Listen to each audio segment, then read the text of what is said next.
This is Mason Web TV, powered by HCC. This broadcast on Mason Web TV, powered by HCC, is being brought to you by Hood Canal Communications, keeping our community connected. Maple Glen Senior Living Community in Shelton, celebrating the art of life.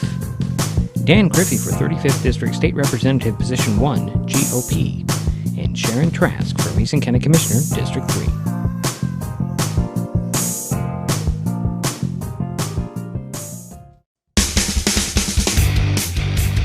Good evening and welcome to Jack Stark Field at Highclimbers Stadium on the campus of Shelton High School in Shelton, Washington for tonight's South Sound Conference football game between the Shelton Highclimbers and the Peninsula Seahawks. I'm Dedrick, Allan, and you are watching the Maple Glen Senior Living pregame show. Shelton is 0-3 on the season and is coming off a 46-0 loss to Capital last week after falling to Montesano 55-6 and dropping their season opener to North Mason 35-14. Peninsula is 2-1 and shut out North Thurston 41-0 last Friday. The Seahawks picked up their first win the week before, getting by Skyline 32-20 after being blanked by O'Day 28-0 to open the season. Tonight will be another tough test for the Climbers, as they haven't beaten Peninsula since the creation of the SSC.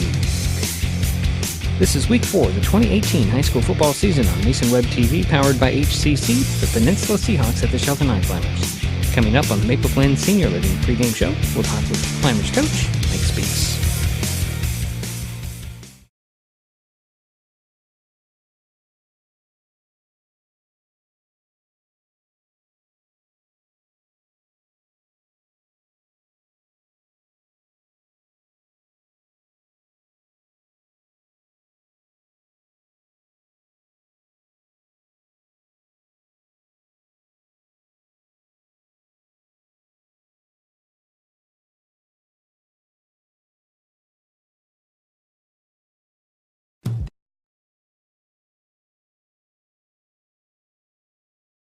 Hi, I'm Dan Griffey, your legislator and local firefighter.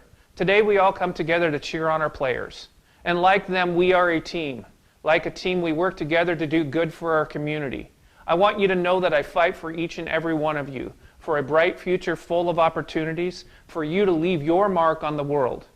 You are strong, and we are stronger together. Paid for by Griffey for State House Campaign. Neighbors help each other. It's how community works, and it's how we do business at Hood Canal Communications. We know you count on us for value-priced internet, TV, and phone service, backed by friendly local support.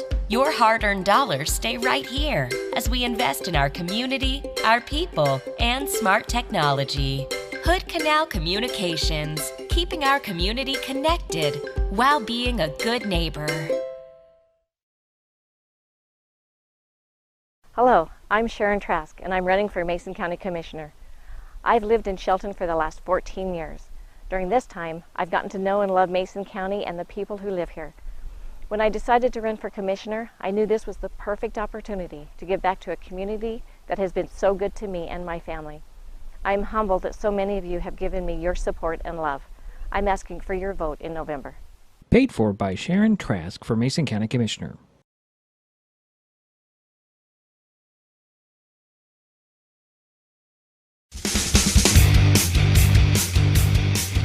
Welcome back to the Maple Glen Senior Living pregame show on Mason Web TV, powered by HCC. I'm Dedrick, Allan, and it is now time to talk with the coach. Earlier this week, I had a phone conversation with Shelton coach Mike Speaks. Let's talk about your team a little bit against Capital. I guess my question for you is, how are your players responding to these challenges that they're facing? Oh, they're battling. They're battling hard. They're working hard. They're staying together. They're learning how to stay together. That's one of the things that we've had challenges with over the years is leadership and how to deal with adversity, and using this as life lessons moving forward in life. Because it's bigger than football. So they're hanging in there. They're fighting. They're playing hard.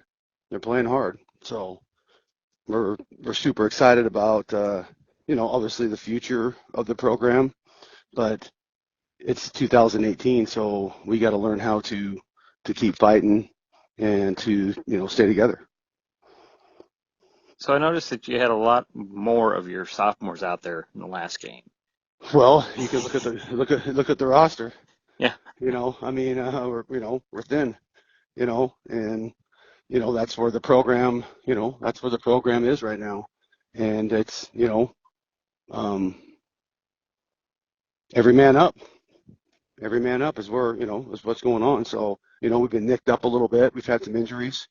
We had quite a few guys out with, different, little, nothing crazy, but just minor injuries where, they're out of game, you're out a couple weeks. So it's next man up. So yeah, we were playing quite a few sophomores. We have been. So how is that for your coaching? What do you do differently when you're trying to coach these guys on the field than with somebody who hasn't played as much as, say, a senior? What do you mean, the sophomores, you mean? Yes, the sophomores.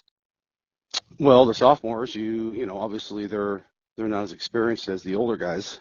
If you had an ideal situation where you had a lot of seniors and a lot of juniors, right now we only have in the whole program, there's only 5 juniors, I believe. I don't have the roster in front of me, and on the roster it says that we have quite a few seniors, but we don't. We have maybe 12 or 13 seniors, and 3 of them are hurt. So you're playing with 9 or 10 seniors, a couple juniors, and the rest sophomores. So with that and being said, you have to, you kind of have to game plan and slow down things for them too, because you don't want to overwhelm them. So that's, and you can see that with the young quarterback. Especially because you don't want to put too much on the kid. So it's a process. Well, speaking of Skyler, I mean, I'm very impressed by how he's handled this that you've thrown on him. I mean, from my assessment as an observer, his passes are very accurate. Mm-hmm. He just doesn't seem to be able to, either make that completion or the defender's right there. Is he forcing it, or is he just? Well, I mean, it's a little bit of both. I mean, some of it's protection, right? I mean, you can see, up front, I mean, we're playing some pretty good football teams. I mean, that's obvious. I mean, you can sit up there in the booth and you can see, the size advantage, you can see the speed advantage, so we're really trying to work with him on, getting rid of the ball in, 1 step, 3 step, and that just takes a little bit of time, that takes, practice. It takes courage. It takes, commitment from, the offensive coordinator, to stick with it, and then, obviously you don't want to get the kid hurt, right? I mean, you want to try to put him in the best position to succeed, because he is young and he has a bright future.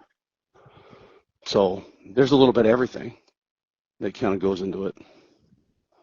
So let's talk about your kicking game a little bit. I mean, Zach De La Sancha has been, I think he's played great given some of the situations that he's been in. Boy, hasn't he? Yeah, it's matter of fact, I was complimenting him. Well, the last couple of weeks I've complimented him, because we faced a couple pretty good teams, and offensively we haven't been able to move the ball like we wanted to, and he's been punting the ball really well.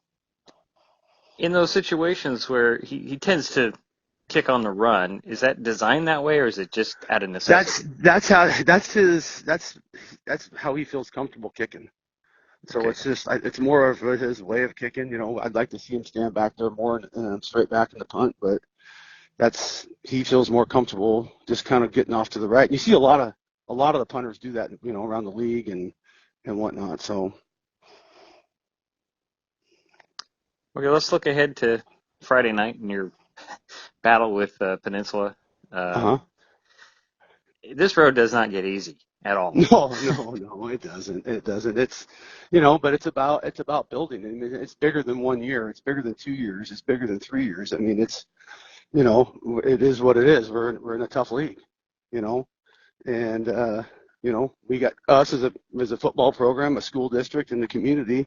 We got to figure out how to compete against these teams. Because, I mean, you see the schedule, you see the rankings, you see where, a lot of these teams are sitting. I mean, it's right there, So they're all good, and Peninsula's, one of the top ones. So what do you have planned for them? What do you have planned? We're gonna just go out and play football. We keep doing our thing. We keep working. We keep, attitude and effort and commitment. That's our motto, and we keep battling every day. Okay, Coach, you talked about injuries. What is the overall picture of your injuries on your team? Like overall, as far as like, who do you expect to be? I'm expect hoping anybody back? I'm hoping not this week. No, not this week. Okay. No, but next week we start getting a little bit healthier next week, so that's encouraging. So this week, it's pretty much status quo. We didn't have any injuries last week from Capital. Okay. So we got a couple of defensive ends that are out. We got a running back out. We got a strong safety out. And just various, things, little things. We're waiting on doctor's releases. So I think we get 2 back next week, so that'll be nice. So, we just keep battling, stay positive. The kids are fighting. They're banding together, stronger than ever. So, life lessons, man. Learning life right here, right in front of them. That's Shelton football coach Mike Speaks. His Highclimbers host Peninsula next on Mason Web TV, powered by HCC.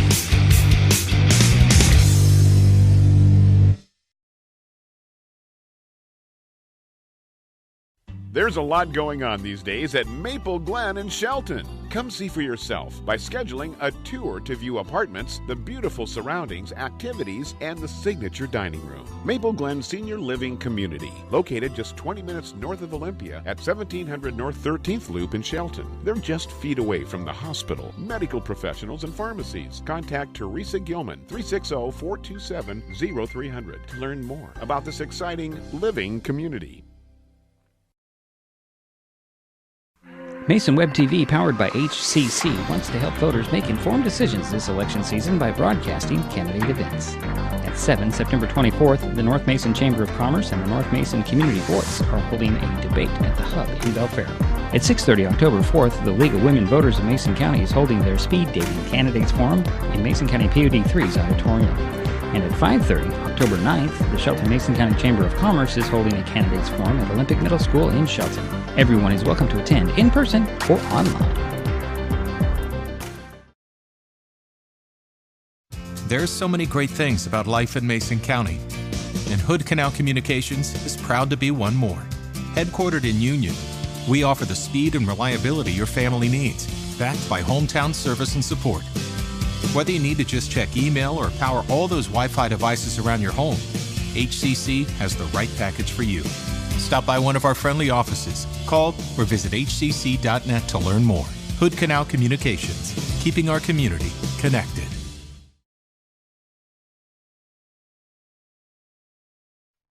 Slow down. Slow down and move over. And move over. When you see lights, vests, or reflectors, please give us some room. Slow down and move over. When you need us, we've got your back. Do you have ours? You got our back? You got ours? You got our back? Please, slow down. And move over.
Thank you very much. Well, good evening, everyone. Welcome once again to Jack Stark Field at Highclimbers Stadium. Dedrick, Allan, Eric Rehwaldt, Gerry Apple, the crew here tonight, and they're putting on their headsets. I'm the only one that was not patriotic, I guess. I didn't take off my headset. But we are ready for some football tonight. The Highclimbers, well, they won the toss and deferred, if I got that correct. Did we see all that, guys? Or did yes, we? Okay. They did defer it. I don't understand that, but that's why he gets the big money. Well, you know, it's kind of like a thing, you know. Every coach has a different way of doing it. Right, yep, yeah. Correct. I was always taught it was defer. But, you know, I know in this situation you want to get on the field and see what your offense can do right away. Right. But we'll see what happens. Got a beautiful night for football. It's about 60 degrees, cloudy, climber weather. No rain so far. There was some when I was walking in, but I don't see any right now. I had a few drops, and that's all it's going to do. I noticed they labeled the field. That looks really good. Jack Stark Field. Jack Stark Field. Our roster shows about 50 kids. I did a head count. We've got 32 suited up, so discounting injuries and freshmen, that's about right. So it looks like a different kicker, at least for the kickoff. Can you see a number? It's going to be Hunter Borgolt. Okay, yes. Hunter is a very good kicker. Sophomore. I was watching the warm-ups, and I noticed he was out there kicking I don't 2 know hours ago. So went to several camps with him when he was in 7th, 8th, 9th grade. He was pretty consistent from about 40 yards on field goals. But that's not in real-world situations, so we'll see. So back deep, I can't quite see who's back deep for the Seahawks, but we'll call it out when we get it. There's a run up in the kick. It's going to be kind of a short kick. Somebody called a fair catch there at the 32. I would guess his coach threatened him if that ball comes to you, call a fair catch. Chase Whitmer is with the fair catch. Feel free to chime in there, Gerry. Nobody's heard your voice yet. You are here. You are there, right? Say something, Gerry. Hi. Okay. Just want to make sure you're there. You can hear me, I'm assuming. Okay. You can hear yourself? Yes. Okay. Give you a little bit more volume. Okay, thank you. So Burke Griffin will be the QB out of the gun. He's got 2 receivers on this near side, a man across the formation. And a little faked option there and dancing his way, trying to go sideways. Who was that? Number 26? Yep. Let's see, that's Sean Leonard on the carry for the Seahawks. He gained 7, it looks like. Well, quickly looking at their lineup here, they only have about 3 guys over 6 foot compared to last week where they had half dozen guys at 6'4" or better. Yeah, half the team, it seemed. Side of the gun, we'll go Griffin again. Same formation, opposite side. Handoff again, that's Leonard. Leonard gets a little bit more yardage, and it looks like at least so far early the Highclimbers have it pretty contained. Nothing big so far, but we're only 2 plays in. Now that was a basic ISO play where they isolate the linebacker, and that leaves that hold wide open. You get a double team with a tight end, and it's good bread and butter play. But was good for a first down. So 1st and 10 on the 44 for the Seahawks. Of course, they're in their road white with the blue or with the green pants. I was going to say blue pants. I don't know where that came from. Low snap. First pass is complete. And that looked like it went to Cole McVeigh. Cole McVeigh, yeah, I was just going to say that. Had to focus my eyes on my sheet. That looks like it just shy of the first down or very close. I think they're going to give it to him. Yeah. So 1st and 10 from the 45. Just shy of the 45, right between the 45 and 46 of Shelton. Griffin will go under center this time. A single setback behind him. 3 wide to the far side, 1 to the near side. Quick drop and dump off. It's complete and another first down. This pass went to, is it 24 on the catch? 26. That was Leonard again. Well, that's the 3rd first down, and the last 2 passes have been good for short, for about 10 yards each. Both times first down. So out of the pistol will go Griffin. He's got a receiver on each side, and 1 back behind him, 1 back beside him. Turn around, hand it off. There's Leonard again. There's that ISO. Yeah, just busting wide his open. way. Gets up about 8 yards, it looks like, inside the 30 to about the 27, 28, depending on the spot. Well, the Climbers are in a 3 call. They've got 8 men in the box, and they've got to stop that with 8 guys in the box. They have to. So give them 8, 2nd and 2. Ball at the 27-yard line. Now they're in the cover 4 this time. Oh, wow. Quick little handoff there. And a nice tackle by Anderson. I think he might have got the first on that. Yes, they did. Yeah, well, it was a good tackle either way. And what was the number on that one? 40-something. I think it might have been 40. Nolan Casey. Okay. Nope, Nolan Casey, yes. Nolan Casey with the carry for the Seahawks. 2 receivers far side this time. Low snap, fake the handoff on the rollout. He's got a guy down there. Yes, he does. Oh, wide open, nice little tippy-toe catch there. Yeah, it looks like a holding call on the Peninsula where the flag was thrown, but we'll see. That was kind of a late flag. Whitmer's on the catch, but we'll see what the call is. Oh. Roughing the passer. Ouch, Ooh, ouch, ouch. Right. So roughing the passer will give him a little bit of insult to injury there, I guess. Looks like an NFL game. Yeah. They're protecting the quarterback so much now that it's hard to get a lick on these guys.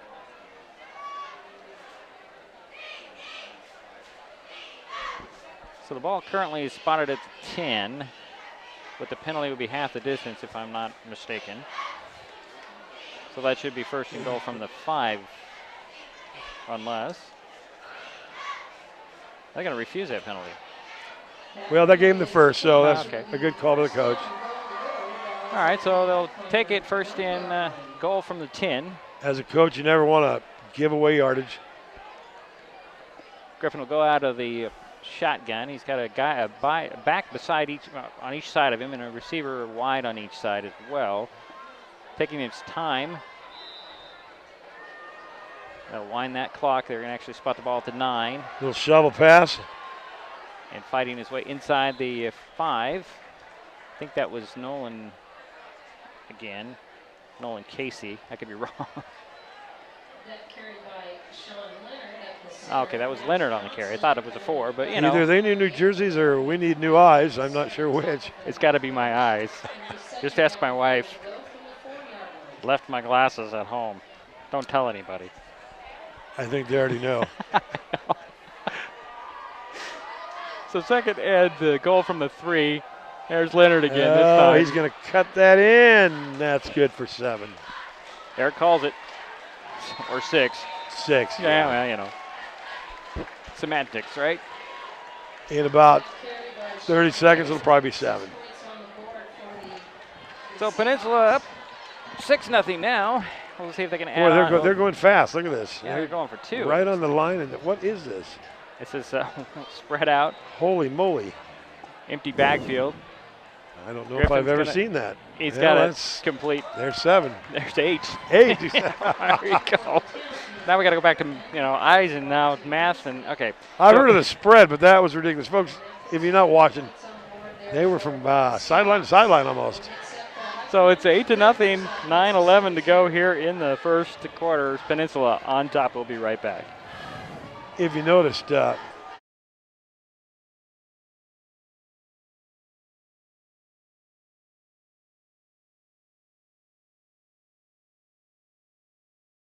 and grandkids. When I reflect on what I would like to see Mason County look like in 10 years, I see a robust economy, safe streets, and happy kids. This will only happen if we act today to make sound decisions and to entice businesses back into our county. Mason County has everything we need to entice business. We need proven leadership to get us there. With your help, we can achieve all this and more. I'm asking for your vote in November.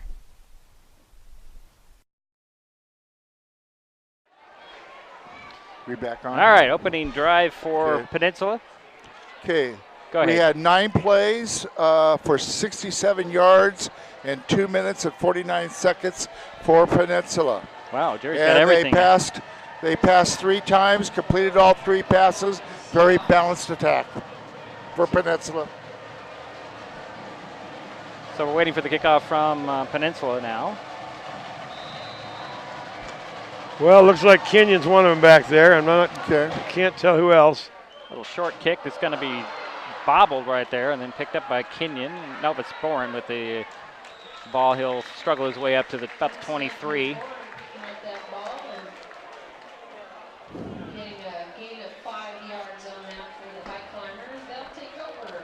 So Boren on the return there. I'm just trying to catch up with everything.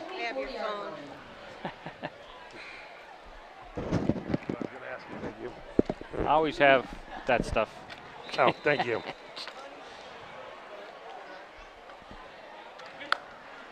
So, Skylar Cook under center. Hand it off. I think that's Wells. Well, that was... Excuse me. Basic 35 power. It went nowhere. I think we got a Peninsula Seahawk down. Oh, he looks like he's in pretty good pain, too. Isaac Casey, it looks like. Is gain of 1 on the play.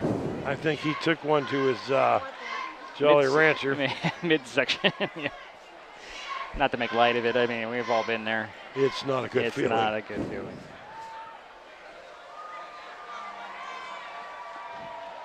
So as they attend to Casey.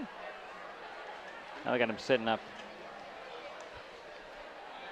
Well, the trainers will tell you not breathe, and you want to just kind of punch the trainer. And yeah. So Highclimbers are quick out of their huddle. Got 2 receivers on this near side, kind of a bunch. It's like it's Danny Mendola Lopez, and I think, I'm not sure who it is. Out of the eye. Is that Oles behind? By the way he's standing, I think that is Josiah. Yeah. Looking for some room. Got a couple yards. Trying to find that hole. Give him a couple more. Who was the carry? Josiah Oles. Gain of 2 on the play. So call 3rd and 6. Ball's at the 27-yard line. So they switched centers on us. It has been Anderson at center, and now he's at guard. And Steele is playing at center for the Climbers. Cook back to pass, throw over. Oh, boy, right off the hands. Almost, Anthony. Off the hands of Bourne, off the hands of a defender, and off a diving Seahawk as well. Incomplete. That brings up 4th down. And let's see who's going to go out there and boot that one away. Well, as we told you last week, Anthony Bourne is David Ajamu's stepbrother. And David is here tonight. I'm sure he didn't like seeing that. So Bourne will do the kicking. I'll have to ask what happened to De La Sancha. I don't even see him out there. He has bright yellow shoes. He's hard to miss. He's been wearing those for a long time. So Bourne will do the honors. And the Highclimbers kind of got things spread out a bit. High snap is going to get over Bourne's head, and he'll try to kick it. There we go. Kick Good it. kick. What, did they blow that dit? Wow. I don't think anyone knows what's going on. So that's going to give the Seahawks the ball on about the 20. Ouch. We'll see what the penalty is here. Is there a flag? I guess there's no flag, but... well, the way they're talking. Well, when it goes in the end zone now, it's a dead ball, so I believe it should be Seahawks ball on the 20. Okay. He was in the end zone on that, correct? Right. Yes, so that he was. Should have negated the play. It starts all over. All right. They changed that a couple years ago. Very confusing. Even on a punt. Huh? On everything. In the end zone, it's correct. A touchback. So I'm guessing that's going to be the final outcome of this. Well, it makes sense because we didn't see the flag. Okay, here we go. Safety. They're calling that a safety.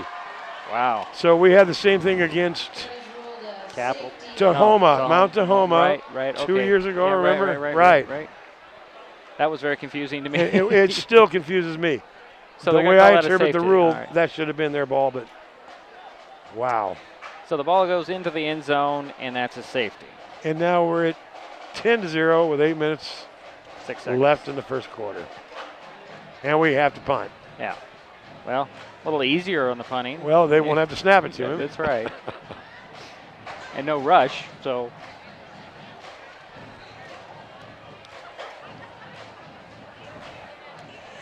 Now, they can punt or they can kick, and I would assume that they're going to punt. Yeah, well, Bourne's the guy, but I think it's easier to do the free kick. The trade-off is with the punt is you get the height. Right. That you don't get with the kick, and you can get your halo around that guy. That's why we always did the punt.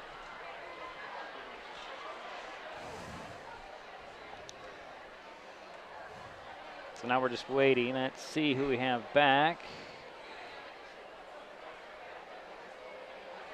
I think I got Griffin back there. No, that's not a 5. Can't be a 5.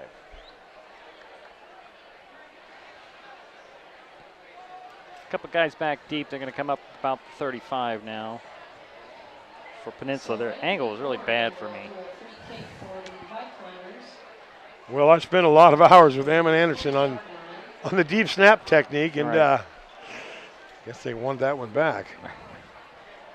So Bourne has football. He'll kick it to the Seahawks. From Peninsula, give them their second possession of the ball game offensively. This is not how we wanted to start this game. No.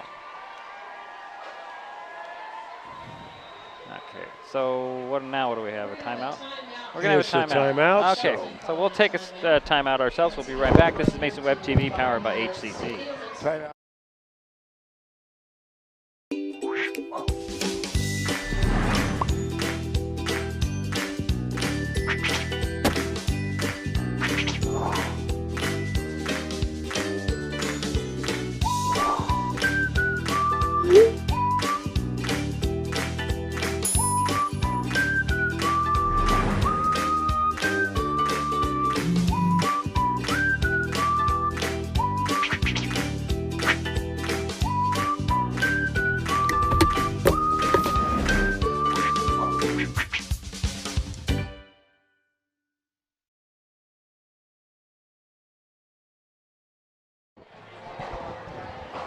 Back at Jack Stark Field, Highclimbers Stadium. Dedrick Allan, Eric Rehwaldt, and Gerry Apple. Gerry, you look very, you're concentrating very hard down there. He's not even listening to me. So we're going to get a free kick here for the Highclimbers after the safety. It's 10-0, 8:06 to go first quarter. I'm a person of few words. I'd have to argue with you about that just a little bit. So that's Hunter. He's got his block, so I'm thinking he's going to kick instead of punt. Okay. Now, Hunter's a pretty versatile kid. He does both kicking and punting, but he is going to kick this one. Boy, they're going to start on about the 50-yard line. Unless he gets a lot of leg in it. Just saying. Those little flags aren't blowing, so there's not much wind here tonight. Not much wind. I have faith. All right, so there's a run up. He's got a high end over end kick that'll be taken at the 40. Oh boy. Oh, come on, fellas. Getting it down to the 35, and that was Jude Inslee. Yeah, Jude Inslee. 5'11" junior. Didn't look like he really got a whole head of steam going. He just kind of found a seam. Found that crease, yes. Yeah. 27-yard return by Peninsula. So the Seahawks will start out at the Highclimber 35 with a 1st and 10. Need a little more room there. No.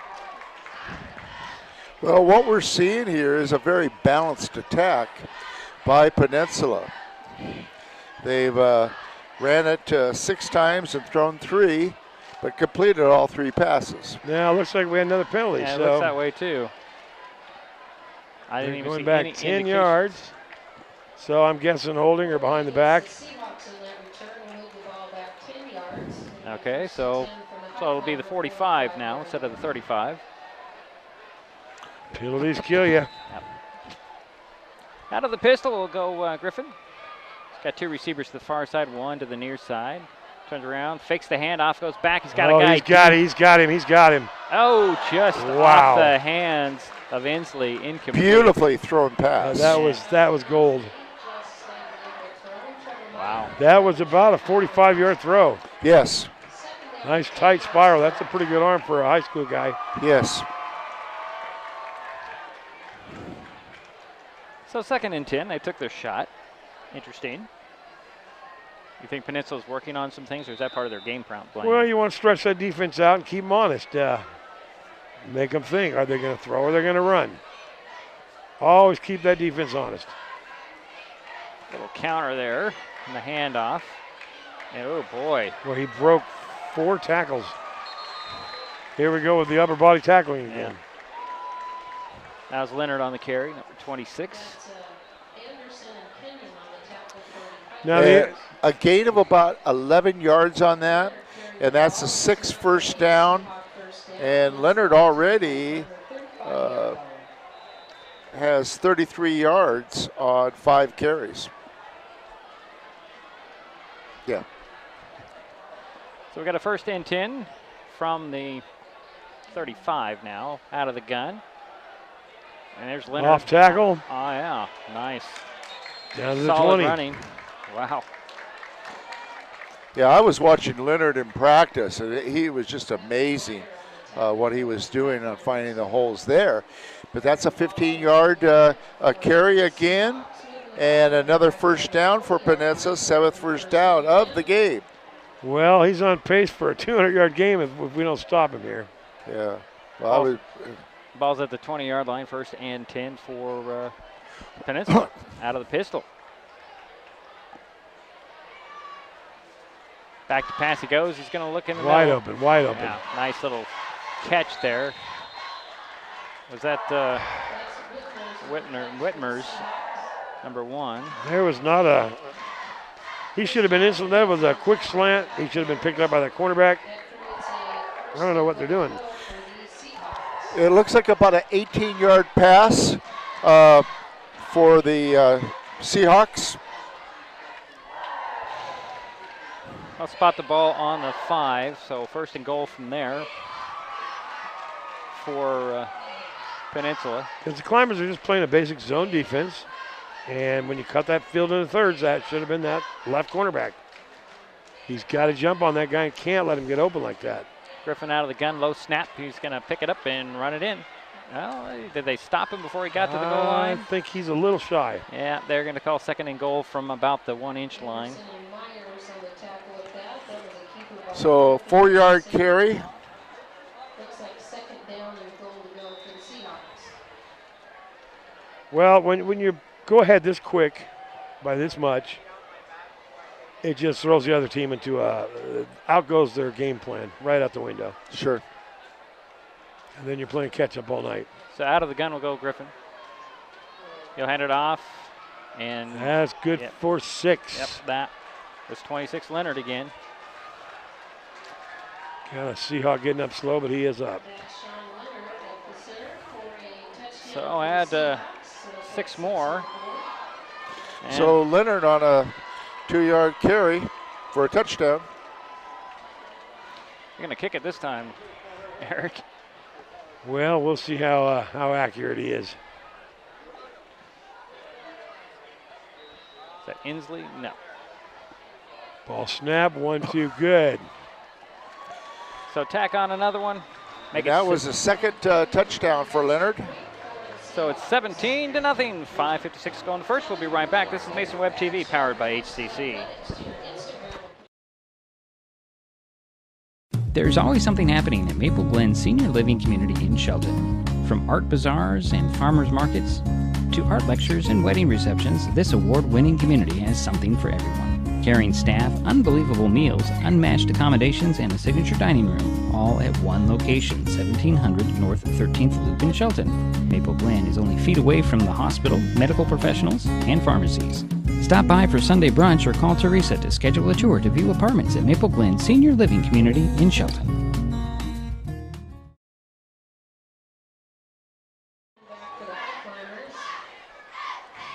Back at Jack Stark Field. Highclimbers Stadium. 17-0. Peninsula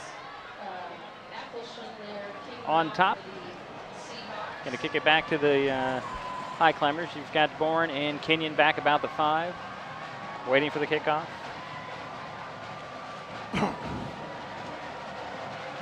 Well, the most exciting play in football is the run back on a kick, and that would certainly lighten the mood here and get the crowd going.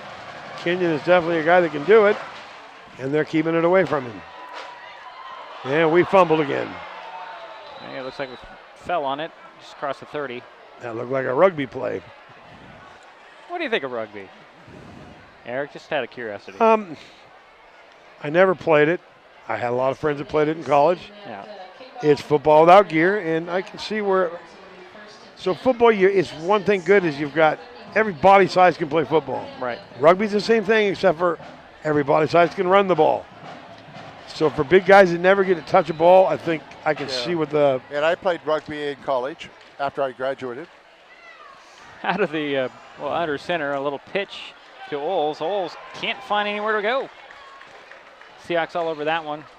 He kept looking for some sort of seam, trying to get around this right side. Yeah, that play, you've got to get around that corner. You've got to get around. Loss of, it looks like a yard on that one. Second and 11. Josiah's a pretty quick kid. And I do believe we have a rugby team, don't we? Yes. Yes. Now, my favorite is watching Australian rules rugby, which is quite different. It took me a couple years to figure out how they score, but I like rugby. Under center is Cook. Short drop. Throw it off and intercepted. Right, that's pick 6. There you go. There he goes. Are you kidding me? Allan Heidelberg with the pick 6. It's already going to be a long night, guys, unfortunately. Well, there was a lot of rumors floating around the high school this week. I'm not going to repeat them because rumors are just that. They're rumors.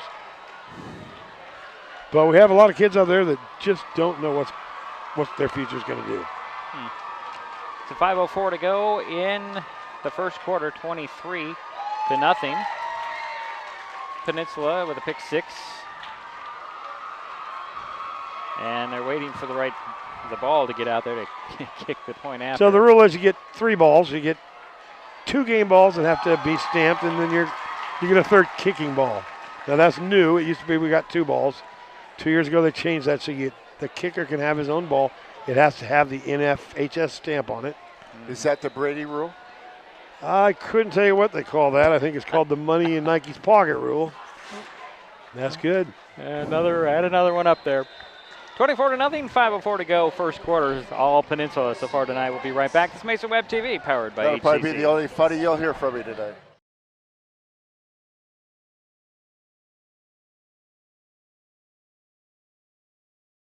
Frustrated by rising cable prices? You're not the only one. As your local cable TV provider, we work hard to give you the channels you want to watch the local news, enjoy family night, and cheer on your favorite sports team. We also fight to keep your rates fair, but at the negotiating table, large corporate broadcasters demand higher fees for their programming. As TV viewership goes down, broadcast rates continue to go up.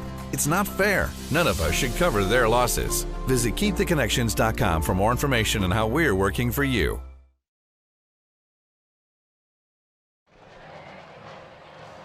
Ready for the kickoff here. Jack Stark Field at Highclimbers Stadium. 5:04 to go, first quarter. A lot of off-air conversations over there that I can't hear because I'm doing the technical end. It's probably glad you can't hear. We're discussing rule changes. There's a slew of them every year. Every year I get 3 little books that take about a week to read and digest. It's more rules than you think. So Bourne and Kenyon back about the 7-yard line, waiting for this kick. There's the run up. Got a line drive pick, going to be picked up about the 22. That is Dominic Monet. Gets out to about the 30-yard line on the return. Return of probably about 4 or 5 yards. Dominic's a senior that's paid his dues, been in the program all 4 years.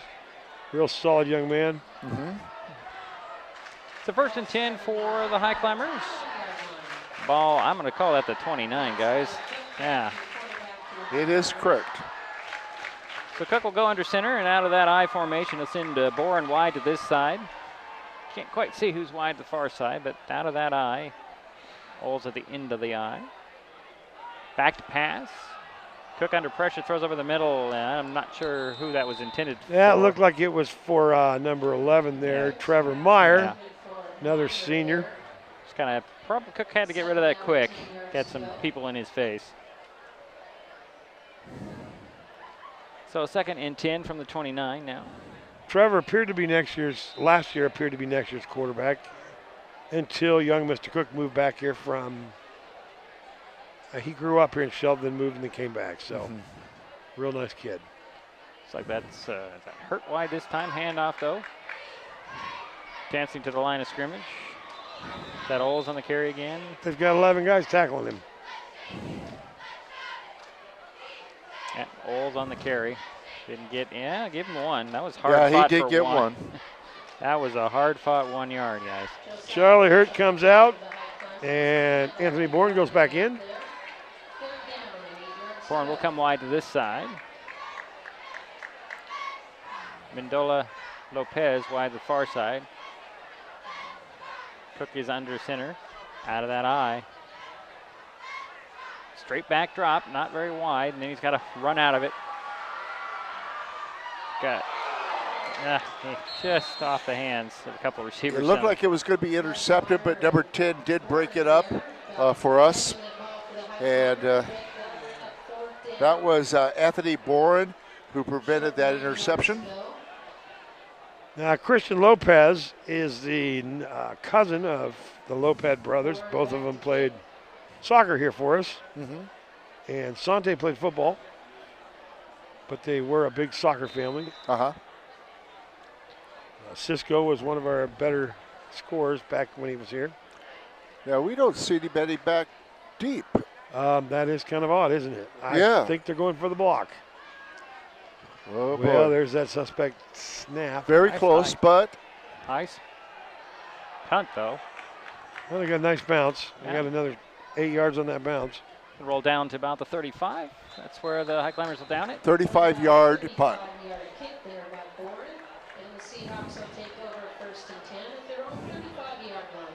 Yeah, that was odd, but yeah, like you said, they were trying to block it, and it was close. Well, that kind of sends a message. We're all coming. 3:52 to go here in the first quarter. Now, one thing I haven't seen in many years is back in the 70s, a lot of teams, when they were third and long, they would, instead of snapping to the quarterback, they'd snap it to a halfback who would punt it. Yeah. The third down punt. Turn around handoff right there. And getting close to the first down is going to be Nolan Casey. Let's see where they marked it. That's a first down. It's got to be a first down. Very, very close. Very close. Yeah, it's first down. Yep. That's a 10-yard run and another first down for Peninsula. That's number 8. Boy, that stops that clock at 3:45, and we need that clock moving. Well, it's going to eventually. Yeah, it's winding now. Out of the pistol go Griffin. Fakes the handoff, steps back for the pass. He's got a little bit of pressure. He's on the rollout now. He's going to keep it and run out of bounds at the far sidelines after picking up a couple. Well, that was good pressure by the Highclimbers this time. He didn't have anyone open out there. They're all covered pretty well.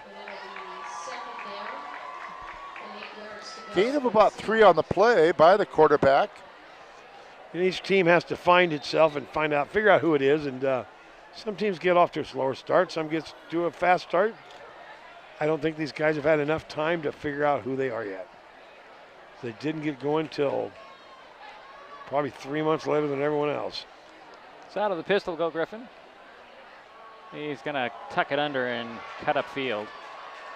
Oh, that was a nice run. Very nice run. Charles Hurt with the tackle there. And Griffin gets inside the 35, about the 32, 33. 15-yard carry. So first and 10 from officially the 34 now. 9 first downs quarterback keeper, number 5.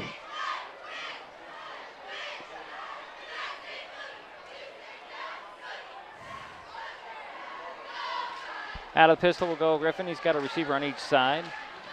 Hand it off to Casey, pounding his way for 9. Just shy of the 25-yard line now. Quarterback really carried out that fake well. Give him 8 on that one. Huh? Give him 8 on that carry. Yeah. In high school football, you can tell a program's consistency, I guess is the word, by how many seniors they have. You'll start out with 40 freshmen, and by the time they get to seniors, these guys have 16. That's pretty good for a school this size. Another keeper by Griffin. Griffin trying to find some blocking, trying to drag a couple of high climbers with him by his shirt tails. First down to the 16-yard line. Every year you get a new distraction. It's driving and girls and different sports. Right. And by the time they're seniors, you've lost 2/3 of them. I'd say that happened to me, but not really. That was the 10th first down for Peninsula. 2:21 to go here in the first quarter. Clock is running. Out of the gun will go Griffin. Just sets his feet, throws. It's complete. He had a 8-yard lead, our spread there between him and the defensive back. Whitmer's on the catch there, inside the 10 to the 9. Gain is 7 yards there. It'll be second down and 3 yards to go. You can't give a guy that much room on a... No. 5 for 6 on passing.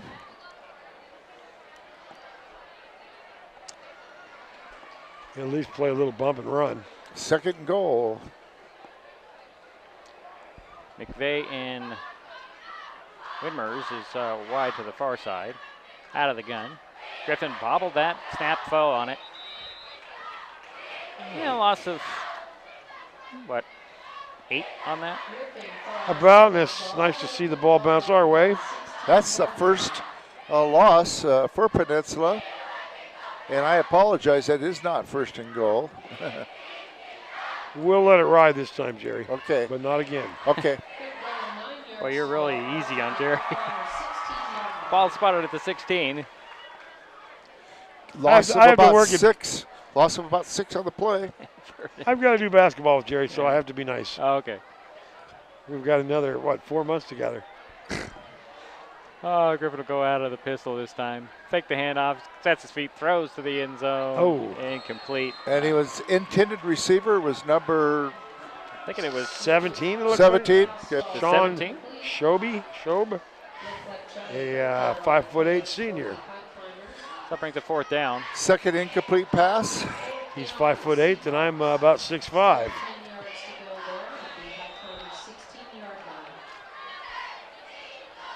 And are they debating on a field goal? I don't think so. No, I don't think so either. Yeah, that'd be a pretty good chip shot there. Griffin sends 3 wide. He's got a little free rusher. Little screen. Oh, they've got it set up pretty nice.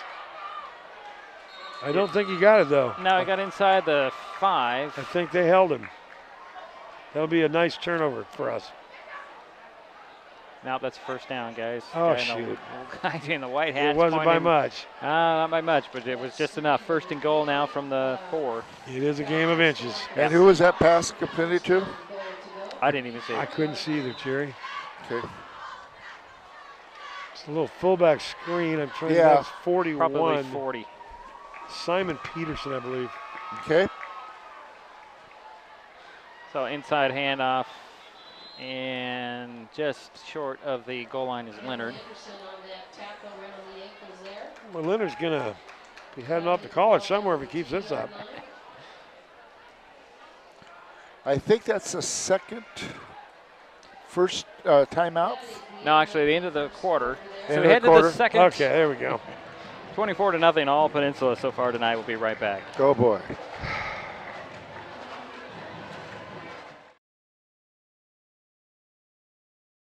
Hi, I'm Dan Griffey, your legislator and local firefighter. Today we all come together to cheer on our players. And like them, we are a team. Like a team, we work together to do good for our community. I want you to know that I fight for each and every one of you, for a bright future full of opportunities, for you to leave your mark on the world. You are strong, and we are stronger together. Paid for by Griffey First State House Campaign. I dare you. I dare you to change the world. Yeah, you. Getting that college education. I dare you to be somebody important. Like be a teacher. Or a reality TV star. I dare you to stand up here. To call the shots. To be a role model. An inspiration. An innovator. To be a teacher. Think you can change my life? Make me excited about science like you? Have a career that really means something? Then do it. I dare you.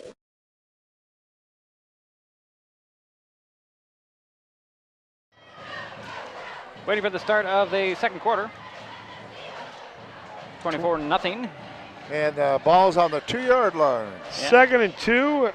Gerry, how many yards do they have so far? Well, I'm going to have to take my shoes off. I keep forgetting to bring the calculator, Gerry. Well, I would say easily. We'll go with an estimate here. About 100. I think he's got it there. Yeah, yes, he does. Griffin just kind of trots into the end zone to add 6 more to Peninsula's total. Well, considering we have a pretty good crowd here tonight again, I'm kind of surprised how big it is. Well, there's nothing worse than standing on that sideline. So it's a third touchdown by Leonard? No, it was Griffin. Griffin that time. Yeah. So first one for Griffin. So the point after coming. I'll just let Eric do the call. Snap, and the ball's up, and it is good. No, it is not. Little wide to the left. Wide left. Wide to the left. His career is over. All right, well, it's 31. I think a gust of wind hit that. Angle's bad from here. That's why I go with the guys with the stripes. I think we'll just keep it right here for the kickoff. That's the first one I've ever missed. I think you're right. It would have to be on this broadcast, yeah. Well, every year when we start this practice, I would take my kickers out, and we would stand on the field where the NFL record is, and I believe it's college too, 64 yards. Right. And I got to tell you, they look awful small, those goalposts do, from that far away. And it kind of gives the kids a good perspective. So Bourne and Kenyon are back, standing about the 10-yard line.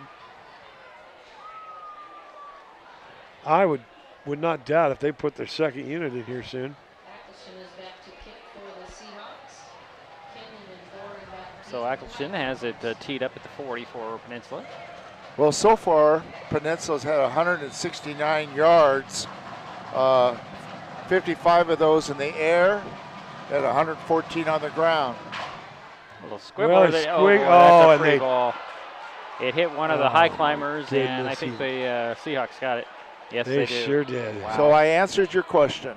I was a little bit off. 169 yards total. In the first quarter. In the first quarter. Wow. Yes. And 114. And now we're going to go again. And 114 of those, of course, were on the ground. So it's a 1st and 10 for Peninsula at the Shelton 45.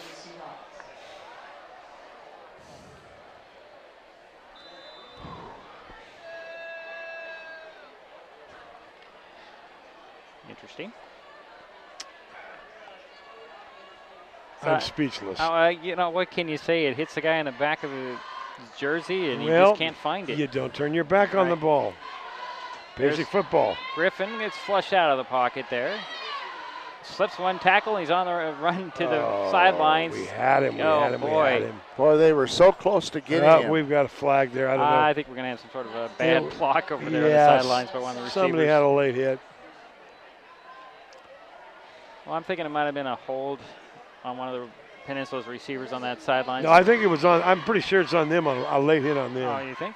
Okay, we'll see. I saw a black fly through there, and well, it's on. It is a hold.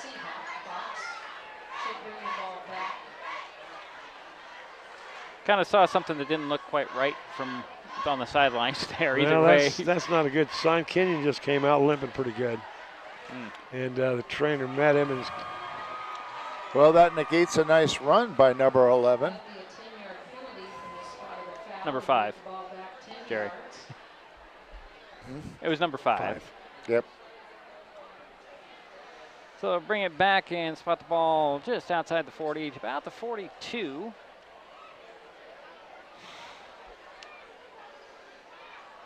Well, Trent Evans is not in uniform tonight either. So that'll make it first down. First down and 6 yards to go. That ball's just shy of the Highclimber 42-yard line. Well, look at it's first down. Out of the pistol will go Griffin. Got 3 receivers on this side, stacked up on the outside. Low snap, handed off.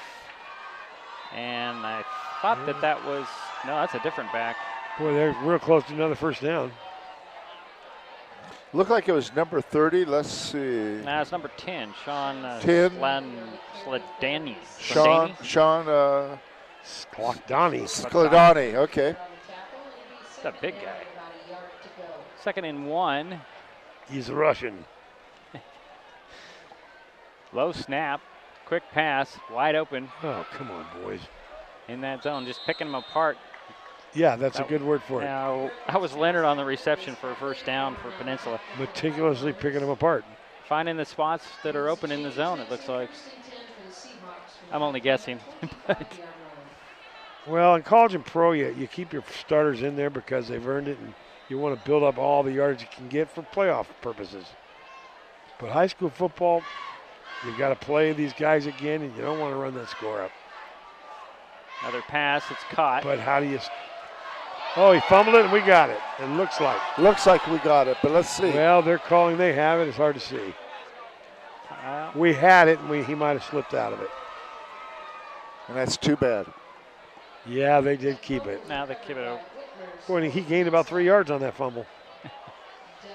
Whitmer's with the reception, but it stays with 1st and goal now for the Peninsula Seahawks.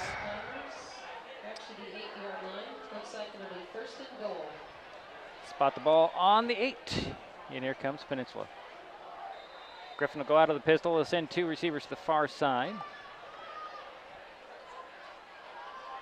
Oh, he's bad snap. Dropped it again. And he'll just tuck it under and try he and might run. score on this. Are you kidding me? He just kind of walks into the end zone. Oh, my goodness. Wow. 9-yard touchdown run by number 5, Griffin. Wow. Even when it goes bad, it goes good for... Yeah, when it goes bad, it goes real bad. And the way this week has gone, I'm afraid this is going to be a long night. So it's 36-0, 10:30 to go here in the half. Well, Dedrick, if I may, I'd like to give a little shout out after this kick. Sure. He's taking his back step, 3 back, 2 over. Ball's going to be snapped any second. Here it comes down, and it is. That one was good. Good. That one was good. All right, go ahead, Eric. You had something So to say. I'd like to. I think it was good. Yeah. It was good. This is for my mom out there, Miriam Rehwaldt, who's lost her husband this week. It's really sad to hear She's that. watching the game alone. Yes, I am very sad too. She's surrounded by my brothers and sister, and Mom, I hope you're enjoying this. And I think too, it's really nice that your father served in the military for a long time. 39 years. 39 years. Wow, that is quite something. That's you should be very proud. That's definitely a patriot. And he lived and breathed it. Yeah. If I didn't call a man yes sir, no sir, growing up, oh boy. So we're at 10.5 minutes to go here, second quarter. 37-0 all Peninsula tonight. You've got Kenyon and Boren back about the 10-yard line as we wait for Peninsula to come out and kick this thing off. Obviously, they're in no hurry. No. And, well, they really don't have to be in much of a hurry here. No, you can see the atmosphere already. It's getting a little. Well, I know from my Wazoo days that Losing these games is hard. It's tough, but I'll say this. It builds character. Right. It takes a tough guy to go out there week in, week out when this is the result. You go work hard all week, and this is the payoff. So, for getting ready for life, I don't think many other things prepare you for this better than this. Life lesson is what Coach Speaks told me in the pregame. And I'm not really sure why they call that one dead. I don't either. Yeah. No one touched it till he grabbed it. That should have been a live ball. It should have been, yes. Yes, it should have been. I'm going to have to look that up when I get home. Did he take a knee and we just didn't see it? Nope. No, he did not. He was standing up. Interesting. I don't think it hit anybody. No. Well, if that's the rule, there's been a couple of plays by the Peninsula quarterback where he had his knee on the ground when he picked it up. Yeah. Why wouldn't they call that dead? No, I know the kicks are different, but that shouldn't. It's a still live ball till someone grabs it, and then it's a live ball. Right. You know, once it goes past the 10-yard mark. So Cook will go under center. Bourne in motion on the fake to sweep and a handoff to the fullback, and not much there. I didn't even see who is the fullback tonight. Hitter there, Richard Knight up the center for the Highclimbers. 46. Yeah, Richard Knight on the carry. Okay. Seahawks, that moves the ball a couple of yards. We're in second down. Gerry, what's our yardage so far for the Climbers? 3 yards. Oh. Okay. Same formation out of the eye. Back to pass will go Cook this time. He'll hold it back and took the sack. I don't know what he was thinking there. You got to toss that one out of bounds. You go 4 seconds, nothing's there, toss it, toss it, toss it. So mark the ball back to the 15. Once that 4 seconds is ticked by, you're up into the 75 percentile of an interception. Loss of 9 on the play. I don't even know if he had 4 seconds, to be perfectly honest. And then if he's throwing it across the field, you add, a couple. Right. It gets worse. And that's why you throw it out of bounds. Lose it down. Lopez will come wide to this side. Handoff. And nowhere there. Tackled by 8 guys. Ball came out at the end, but I think he was already stopped. And that was... I believe that was Oles, wasn't it? No, I'm thinking that was Max Johnson. Oh, okay, yes, you're probably right. Well, he's coming out of the pile with his shirt almost over his shoulder pads. Tough night for Max. Oh, Max. So it's a 4th down. Max is not one to hold back words. I know. Spent a lot of time with that group. Another bad high snap that Bourne going to get that one off. And it's going. Okay, that touched us, so it's going to be down about the 40. Yeah. Kenyon will pick it up on the sidelines about the 44. But you're down by 37 points. You got to know when there's a punt. We had 10 guys out there.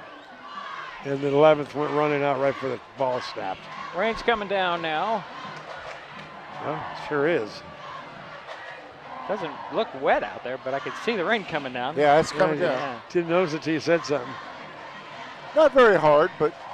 Well, you can say that from up here, Gerry. It's hard to, yeah, it is hard to, from up here. By November, I had roots growing from my feet every year.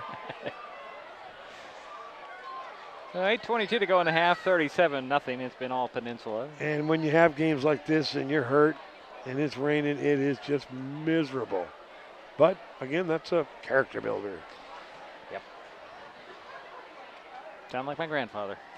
Well, any guy can go out there with a 10-0 team and show up every day. Right. Well, we have a false start here. That's the 3rd penalty on Peninsula for a total of 25 yards. Not delay of game. This kind of reminds me of an officiating test almost. Well, we always have one of those officiating games a year that just basically stops. Horrible. It's just there's no progress made, and it's just a long game from an officiating standpoint. And usually, with my experience, it comes in week 3, not week 4. But Uh-oh. Yeah. He definitely went over the neutral zone, so it's going to be against Shelton. Offside. Yeah, so offsides on the Highclimbers. So I'll put the ball back up to the 44. So that's the second penalty on Shelton for a total of 15 yards. So it's now first and 10. Out of the pistol will go Griffin. He's going to go back to pass. Just a little bit off, intended for Cole McVeigh. Yeah. I think they're all having a problem with getting a grip on that ball tonight. I have mixed feelings about these gloves they wear when it's raining like this. That ball gets pretty slip. Yeah. I don't think they help that much when it's wet. Uh-huh. When it's dry, what a difference they make. Mm-hmm. Now, the high-quality ones, you can grab anything at any time, but the cheaper ones, hard to grab. So I think we have do we have a new quarterback in there? By the look of the way he's standing, I believe yes. he is, yes. Well, if you're the coach, why would you risk getting your guy hurt? And, you're ahead by 37 points. Peyton Bice in at QB for Peninsula, number 18. Got the first pass off and completed for 5 yards. Gain of about 5, okay. To 39. Well, he's a junior, so he's next year's guy probably, and good game experience for him. Well, I'm sure this is 2 weeks in a row for him because they kind of took it to North Urson last week. Not quite as bad as this, but yeah. Out of the gun, Bice will just catch and throw. Got a completion again. It was a nice throw. No time, just catch it and throw it. I've seen coaches keep that guy in, and when he goes down to injury, boy, oh boy. As a coach, you just want to kick yourself in the head. First and 10 from the 33 now for Peninsula. 13 first downs. The bicycle out of the pistol. It's got a receiver on a lot of each teams side. are happy for that for the whole week, or the whole game. We got another penalty. It looks like maybe another offside on Shelton, but we'll see what the call is. I believe that was encroachment, but their guy might have moved. He might have. That's why sometimes it's hard to tell from here. Even that rule is kind of ambiguous anymore. Because if you move as a defender, you can draw him off, and that doesn't count. It gets complicated. But once he moves, you should make contact if you're defense. Right.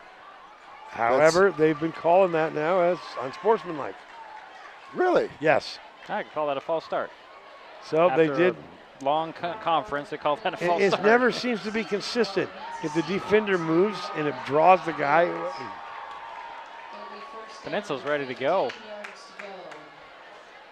Well, first and 15, ball back at the 38 now. And Bice will, same formation that it seems to be pretty common for the Seahawks out of the pistol. Oh, boy. Come on, guys, got to key the ball.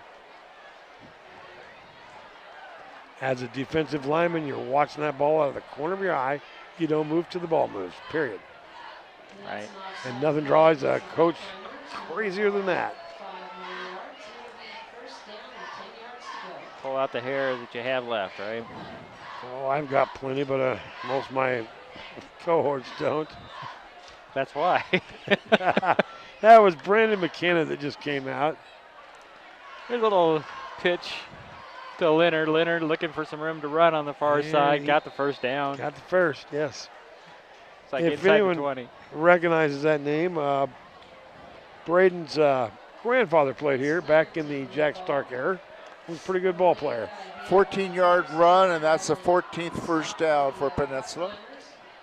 Well, it's about the ball at the 19-yard line. First and 10 from there for the Leonard Seahawks. has picked up 66 yards so far. Gerry, there's a lot of times we're happy to have 14 in a game. Yeah. We're at 6 bad snap there, and Bice will just wisely fall on it. No reason to try and do something too fancy at this point. Loss of, 12? Yeah, 37-0. I think heroics are out the window. Except Griffin would have probably picked it up and taken it in. You're right. I hate to say it. No, but the way this is going, you're right. Yeah. Ball back at the 32. Second and 22 for the Seahawks, and out of the gun will go Bice. Highclimber's going to come after him, it looks Got a little blitz going on there. And he just threw it away. Well, that pressure did what it was intended to do, and that's break up the play. Good job, Climbers. Good stop. There's always some positive to find in every game. So now it's 3rd and 22. Well, a hold here would be huge for the Highclimbers right now. Well, it's one of those momentum changers, and you just never know. I always think back to the 42-0 lead Houston Oilers were behind to give the Buffalo Bills many, many years ago. Yep, I remember that. And Buffalo lost that game. Nice little pass in the middle. Oh, but that's not going to be the case. Yeah, that's not going to be the case. Can they stop him before he gets first down? Well, I think he got the first down. Yeah. He's inside the 10. So we're going to be 1st and goal. 5:50 left on the clock.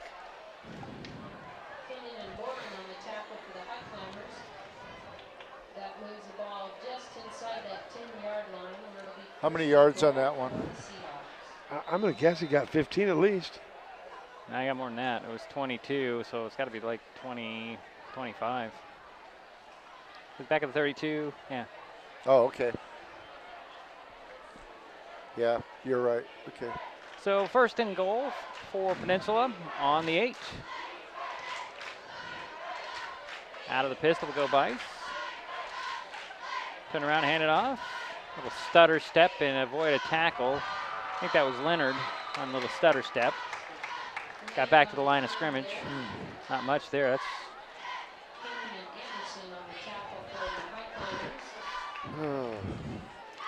So I'm guessing that's where Del Sanchez is at. Yeah. So no gain officially. 2nd and goal from the 8 now. I'll find out at halftime. Bice will go out of the pistol as a receiver on each side. Hand it off to Leonard. Leonard banging some bodies, and he lost the ball, and the Highclimbers have it near the goal line. Well, there we go. Ball on the 1-yard line. Looks like it's a turnover. So that's good. We needed that. So that's a positive play there. Good to see it bounce our way for once. That's the first turnover for Peninsula. And, of course, the Highclimbers have one turnover on that interception. Well, it's maddening when you can't hold on to that ball because of the wetness. Well, the fact that it went forward, I'm thinking somebody might have poked it out of there. Could be. Could very well be. Couldn't see from way up here, but that's what it looks like. Yeah, we need a big run from here. So out of the eye will go Cook. No, actually that's Trevor Straight Meyer. Up the gut, and no, it is Cook. They're calling a safety, but I haven't seen a call by the officials. Forward progress. Right, yeah. Back to the line of scrimmage. I thought it was a change in quarterback, but no. It's that 8 that looks like an 11 to me. He looks like a 10 to me. I keep thinking it's boring. No, but still Cook at the quarterback, and actually they're going to give him like maybe an inch on that. Well, I think the company should buy us both eye surgery this offseason. Oh, sure. The company. Yeah, I'll mark that down. I'll propose that to the president. She's back watching. I'm guessing that's a no. That's a no with a little handoff straight up the middle. Get a little bit of room. I'm trying to think who that was. On that carry. I think that was Knight on the carry. It wasn't that funny. No. I'm just thinking of the president back at the El Presidente. Number 46. Okay. Yeah, probably pulling out her hair for that one. Okay, so we have or she'll get the surgery just to spite us. Yeah, well. I think that was a quarterback some keeper. Positive yards there. Yeah. Oh, a little scrum out there. Well, there goes another flag. What the heck was that? Well, there was a little bit of extra curricular activity at the end of that play. Huh? Well, that needs to be on them. That'd be good. I think it was because you saw a black jersey kind of roll. We don't want to punt from back there. No, rain's coming down pretty hard. Yes. And I didn't even see who had that run. And the snaps much harder now. It's coming down, yes. Yeah. I'm sorry. Before it was a light rainfall. Yeah. I don't really understand why that penalty was called in that situation. What did they call it? Holding on Peninsula. At least that's what I saw. Holding? Yeah, I don't know how it could be holding in that running. Well, it could be defensive, yeah. That is confusing. It is very confusing because it was not a pass. No, and I saw Kyle McGregor kind of be tossed into the secondary. That I guess at the end of the play, and I would call that a little bit of a. And that is the first down for the Highclimbers. Well, get them any way you can, eh? Well, I'll spot the ball at the 21. That what I guess would be a.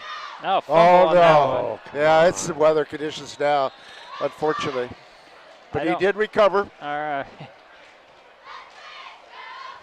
Yeah, Bourne was in there, and looks like it might have been Knight who recovered that ball.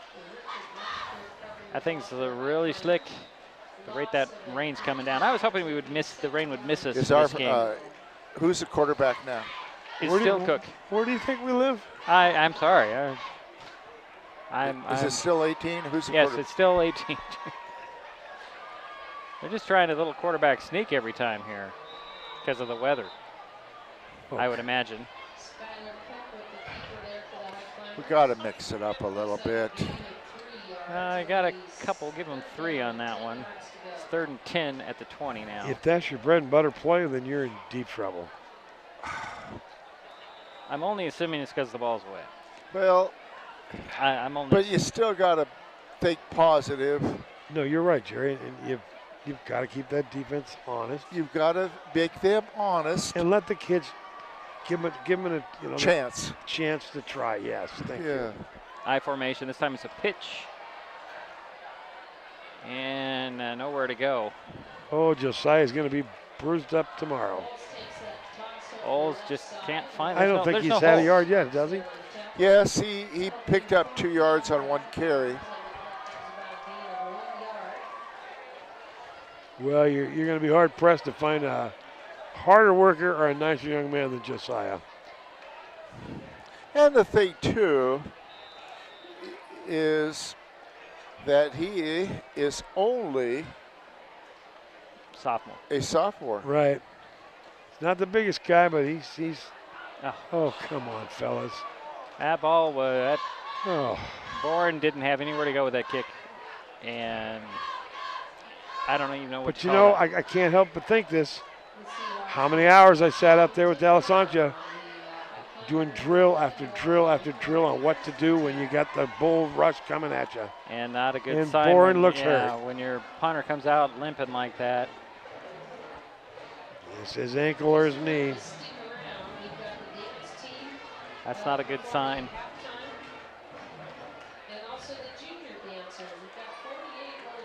So it's 1st and 10 from the 11 for Bison Company. As he goes out of the pistol, turn around, fake the handoff on the rollout. Looking to the end zone, got a guy there. It's a catch. Catch that? Yes, sir. It touchdown. is. Touchdown. Just One like play, that. 11 yards. Made it look easy. Yep. Wow. And did you see who got that? Number 4. 4? Yep. Okay. Cole McVeigh. I'm just stupefied. Nothing new there, but on a cosmic level. Yeah. Okay, here comes the snap. Got the holders ready for it. Kicker's on his back step. Ball's down. Oh, they're going to it's fake a fake. this one. That might have been a fire call. Oh, boy. So when it's a bad snap, your holder will yell fire, fire, fire, and that just means everyone runs. And you get what you can get. Yeah, Devin Stinborn on the holder was the runner. Didn't get close, and that'll pretty much do it for that point after. 1:10 to go here in the half, 43-0. We'll be right back. This is Mason Web TV, powered by HCC. Running clock.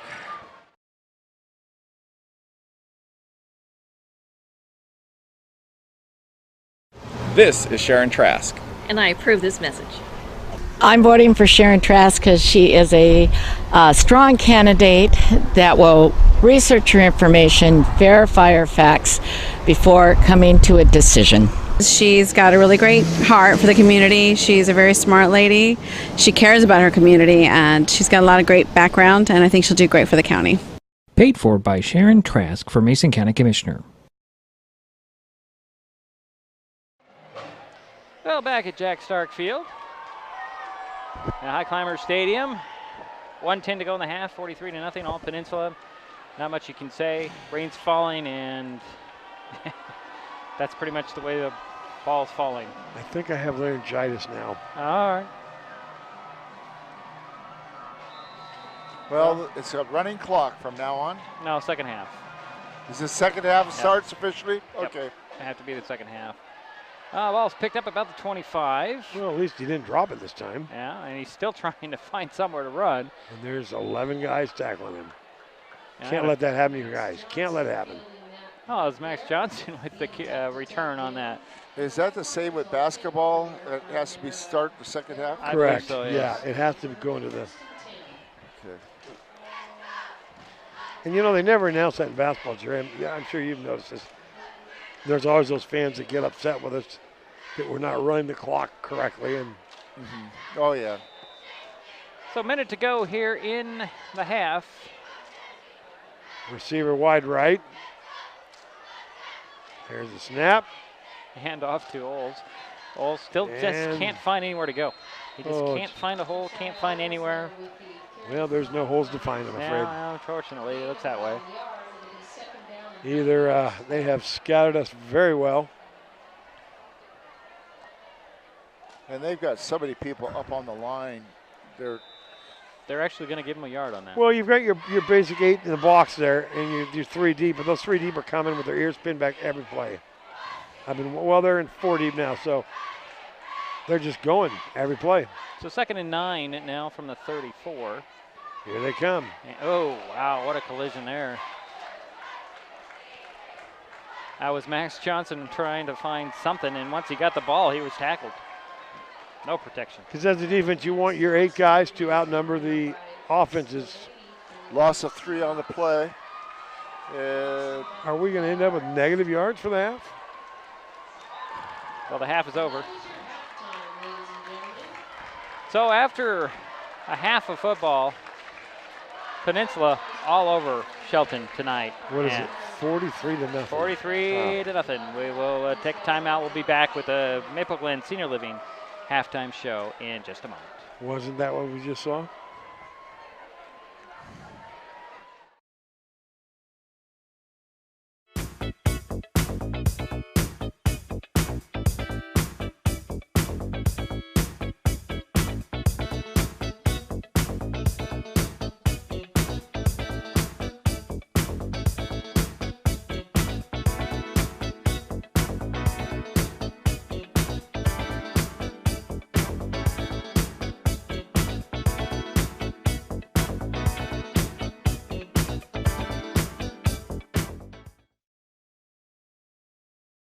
There's a lot going on these days at Maple Glen in Shelton. Come see for yourself by scheduling a tour to view apartments, the beautiful surroundings, activities, and the signature dining room. Maple Glen Senior Living Community, located just 20 minutes north of Olympia at 1700 North 13th Loop in Shelton. They're just feet away from the hospital, medical professionals, and pharmacies. Contact Teresa Gilman, 360-427-0300 to learn more about this exciting living community.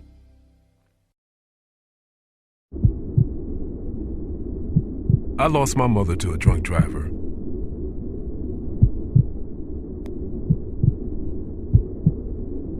She taught me to be kind and good and strong.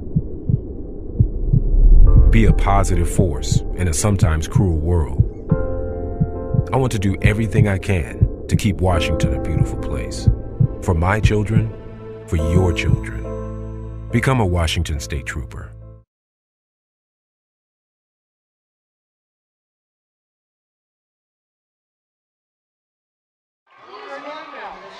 Well, we're back here at Jack Stark Field at halftime, 43-0. We've got some young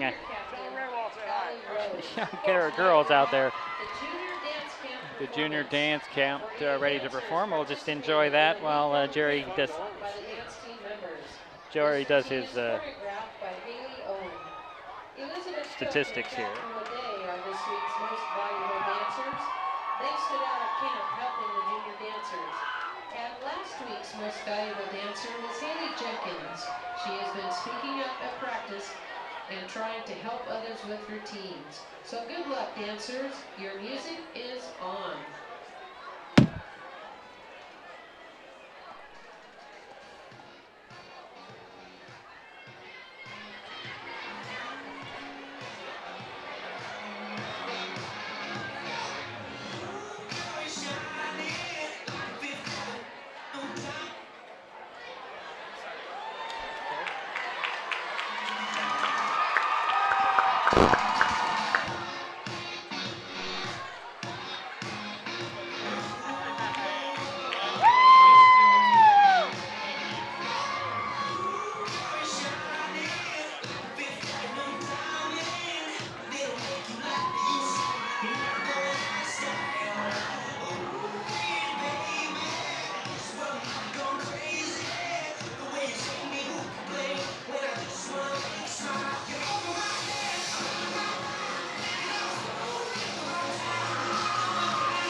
In Shelton.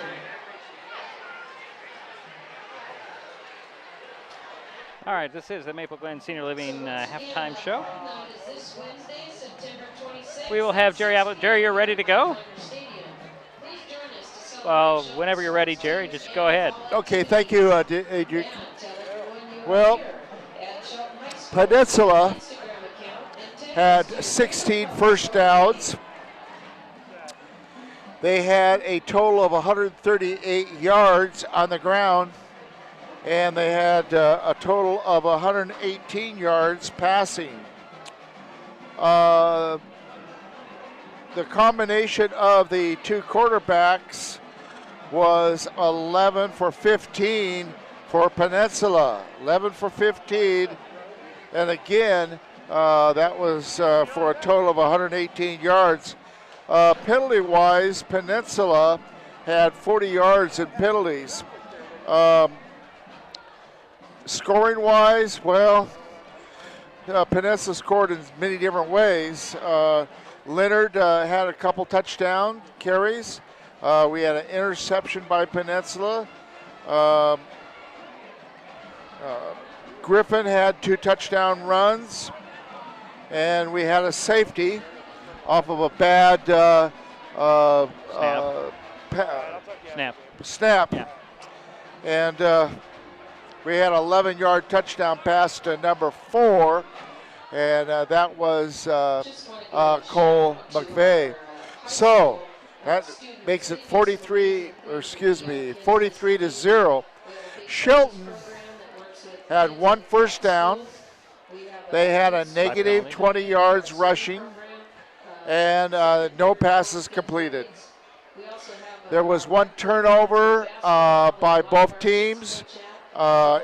Peninsula intercepted a Shelton pass, and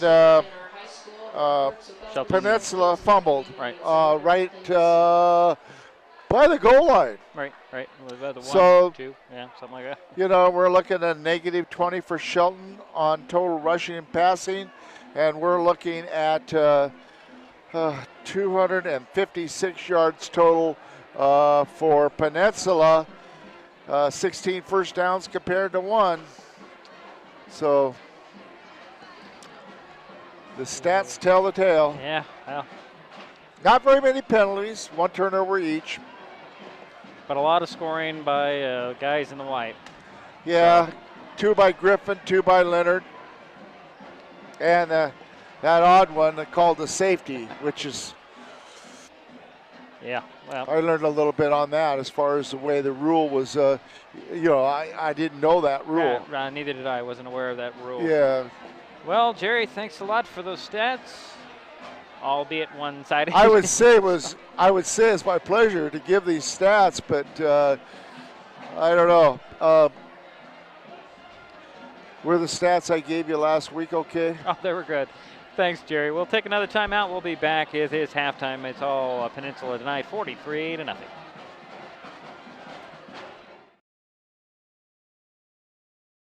Hi, I'm Dan Griffey, your legislator and local firefighter. Today we all come together to cheer on our players. And like them, we are a team. Like a team, we work together to do good for our community. I want you to know that I fight for each and every one of you, for a bright future full of opportunities, for you to leave your mark on the world. You are strong, and we are stronger together. Paid for by Griffey First State House Campaign.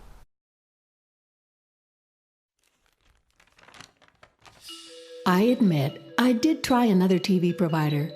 It sounded like a great deal, but I quickly realized it wasn't.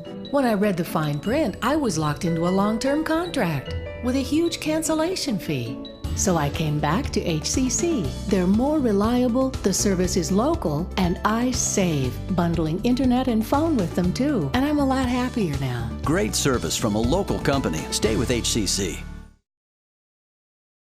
This is your brain. This is drugs. This is your brain on drugs. Any questions? Yeah, I have questions. Prescription drugs aren't as bad as street drugs, right? Weed's legal, isn't it? Drinking is worse than smoking weed.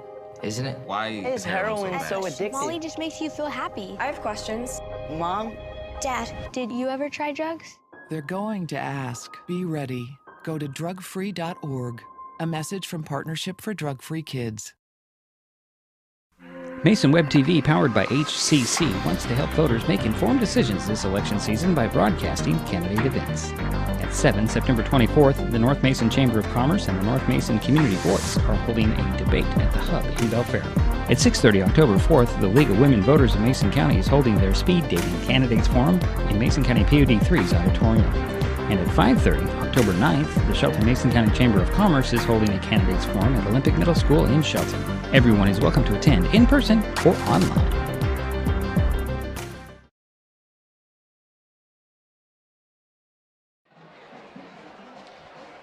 Oh, we're back here at Jack Stark Field, Highclimbers Stadium. Maple Glen Senior Living halftime show. You see it right there, 43-0, all Peninsula tonight. Nothing really positive.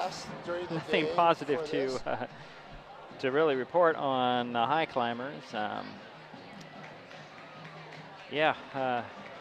Minus 20 yards by our unofficial statistic man, Gerry Apple. And, well, the rain has stopped at the moment. Let's see, interesting things. Let's see. North Mason is at Squim tonight. And Merriam Knight was scheduled to play tomorrow.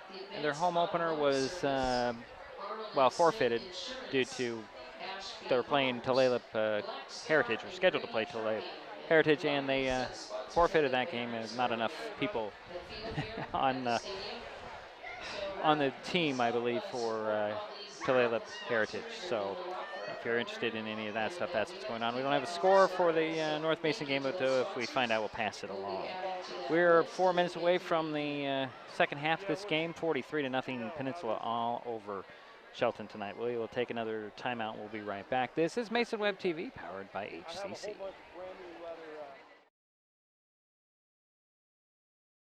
Hey, you. Yeah.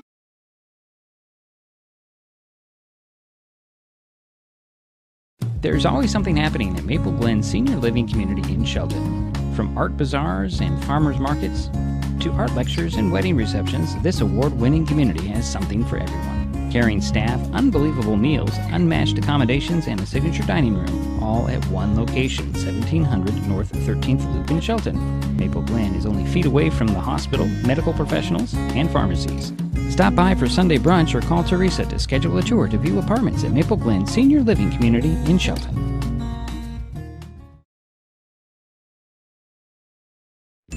The living room. It's a great place to watch TV. Just like your backyard, break time at the office, or waiting for your ride. Now you can watch TV everywhere. Stream your favorite shows or live TV from many channels in your cable package on any computer, tablet, or smartphone. It's all included in Hood Canal Communications TV service for no extra cost. Sign up to watch TV everywhere today. Call or visit Hood Canal Communications online to learn more. This is Sharon Trask. And I approve this message. Why am I voting for Sharon Trask? Because she's got a really great heart for the community. She's a very smart lady. She cares about her community, and she's got a lot of great background, and I think she'll do great for the county. I believe she will be a trustworthy office holder who will look to put Mason County on a firm footing as we move into the future. Paid for by Sharon Trask for Mason County Commissioner. That's my neighbor Joe. Hey, Joe. Hey, John. Joe's about to make a big mistake. Hey, Joe, I think it might be a good idea to call 811 to have the utilities marked before you start digging. I'm not digging very deep. It's no big deal. No big deal.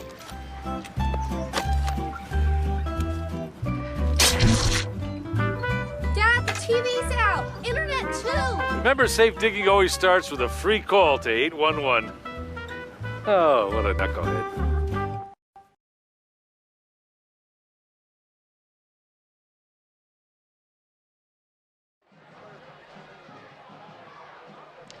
Halftime at Jack Stark Field at Highclimbers Stadium. Highclimbers just coming onto the field now. Peninsula is out there, as you see, at the on the right side of your screen. The Highclimbers not quite. We'll switch cameras here. There we go. There's some Highclimbers coming out. They're trailing by a bunch here. Got about a minute left until we start the third quarter. Did hear that Anthony Bourne is out for the game, a severely sprained ankle, likely not to return. Missing a lot of seniors on this thing. We'll find out what's going on as well. We have unconfirmed reports, but we'll not share those unless we get a confirmation. Highclimbers having some difficulties. My crew is now chatting.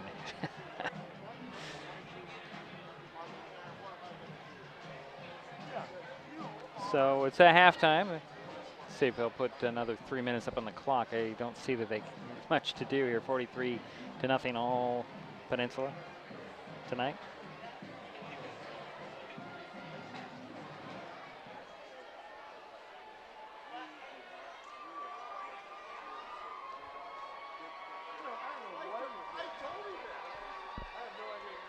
So the teams are out there warming up. And let's see what they do with the clock. I don't see the officials out there as of yet. Now to put 3 more minutes up on that warm-up clock, so we will take another timeout and we will be right back. You are watching Mason Web TV, powered by HCC. We'll be back with the third quarter and a running clock in a moment.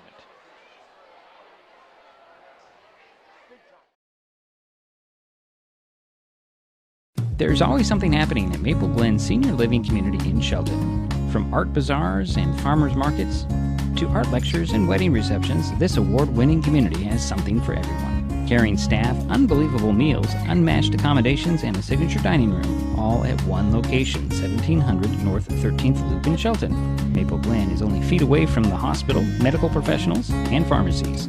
Stop by for Sunday brunch or call Teresa to schedule a tour to view apartments at Maple Glen Senior Living Community in Shelton. Hi, I'm Dan Griffey, your legislator and local firefighter. Today we all come together to cheer on our players. And like them, we are a team. Like a team, we work together to do good for our community. I want you to know that I fight for each and every one of you, for a bright future full of opportunities, for you to leave your mark on the world. You are strong, and we are stronger together. Paid for by Griffey for State House Campaign. Neighbors help each other. It's how community works, and it's how we do business at Hood Canal Communications. We know you count on us for value-priced internet, TV, and phone service, backed by friendly local support. Your hard-earned dollars stay right here as we invest in our community, our people, and smart technology. Hood Canal Communications, keeping our community connected while being a good neighbor. Hello, I'm Sharon Trask, and I'm running for Mason County Commissioner. I've lived in Shelton for the last 14 years. During this time, I've gotten to know and love Mason County and the people who live here. When I decided to run for Commissioner, I knew this was the perfect opportunity to give back to a community that has been so good to me and my family. I'm humbled that so many of you have given me your support and love. I'm asking for your vote in November. Paid for by Sharon Trask for Mason County Commissioner. How many yards do they have total? We? All right, we're back here at Jack Stark Field. Highclimbers Stadium, waiting for the start of the second half. Well, they've got 256 yards to our minus 20. Anthony Boren had that punt block towards the end of the half. Right. He's out of the game. They're working on his ankle right now, but according to his brother, he severely sprained it. Hang in there, Anthony.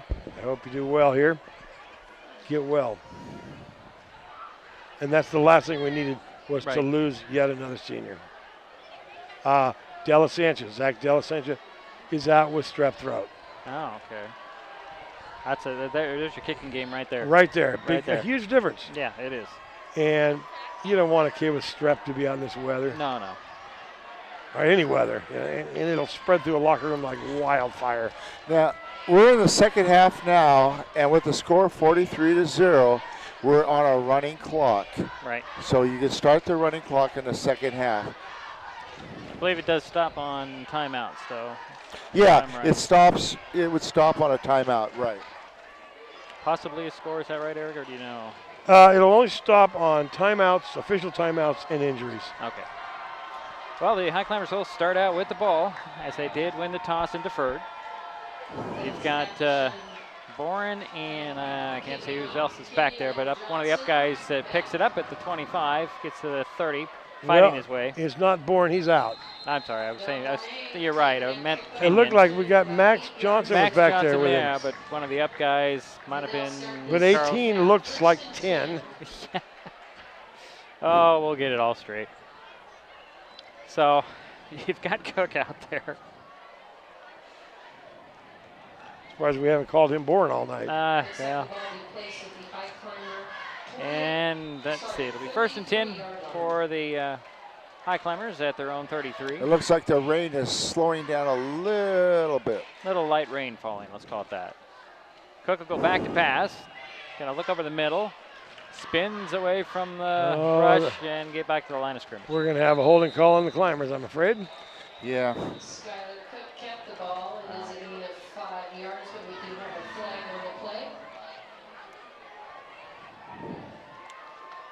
And that will negate, unfortunately, about a 4-yard run. Holding against the Highclimbers, that will be 10 yards. So it's still the good news here. It's still 1st down. If there is. That's true. Sorry. There's always that golden lining somewhere. Just got to look for it.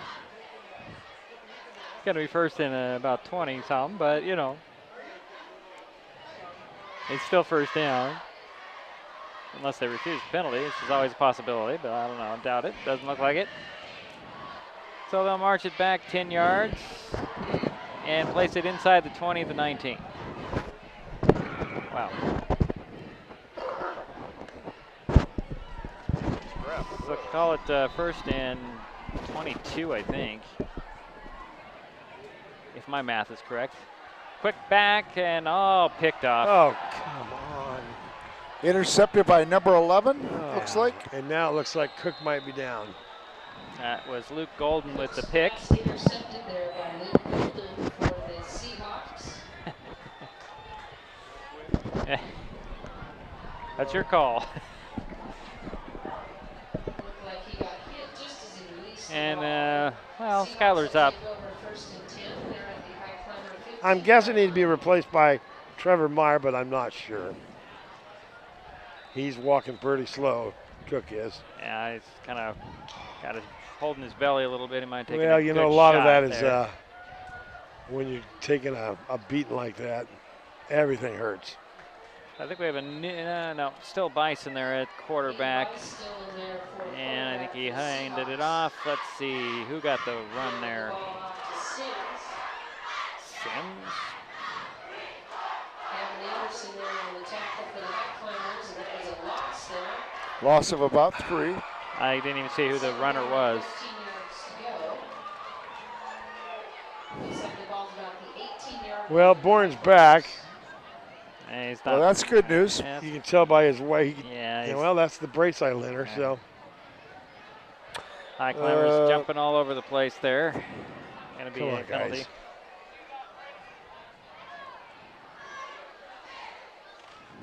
There's a little bit of encroachment on that. Penalty against the Highclimbers, and move the ball 5 A yards. little bit? A Yeah, little that's a good way to put it. Seahawks. Semantics at its finest. Just to notice, too, I'm trying to find a silver lining there somewhere. That's a new penalty. Yeah, okay. Mass encroachment. Oh, so it is 2nd and 8 now. Ball is at the 13-yard line. Inside handoff. There's first down and very close to the touchdown. Yeah, Depends looks how like, big yep, it is. touchdown. Yeah, he got it. That was That's a nice little fake by the quarterback, that little pass fake he did. Luke Golden with the TD. And that's enough for a Seahawk touchdown. A 13-yard touchdown run. Well, they stopped the clock at 7:59. See now, we're gonna have to go yell at Paul. That's good. That's good. Yep.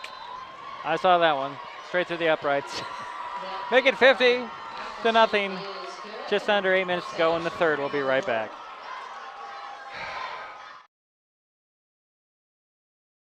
There's a lot going on these days at Maple Glen in Shelton. Come see for yourself by scheduling a tour to view apartments, the beautiful surroundings, activities, and the signature dining room. Maple Glen Senior Living Community, located just 20 minutes north of Olympia at 1700 North 13th Loop in Shelton. They're just feet away from the hospital, medical professionals, and pharmacies. Contact Teresa Gilman, 360-427-0300 to learn more about this exciting living community.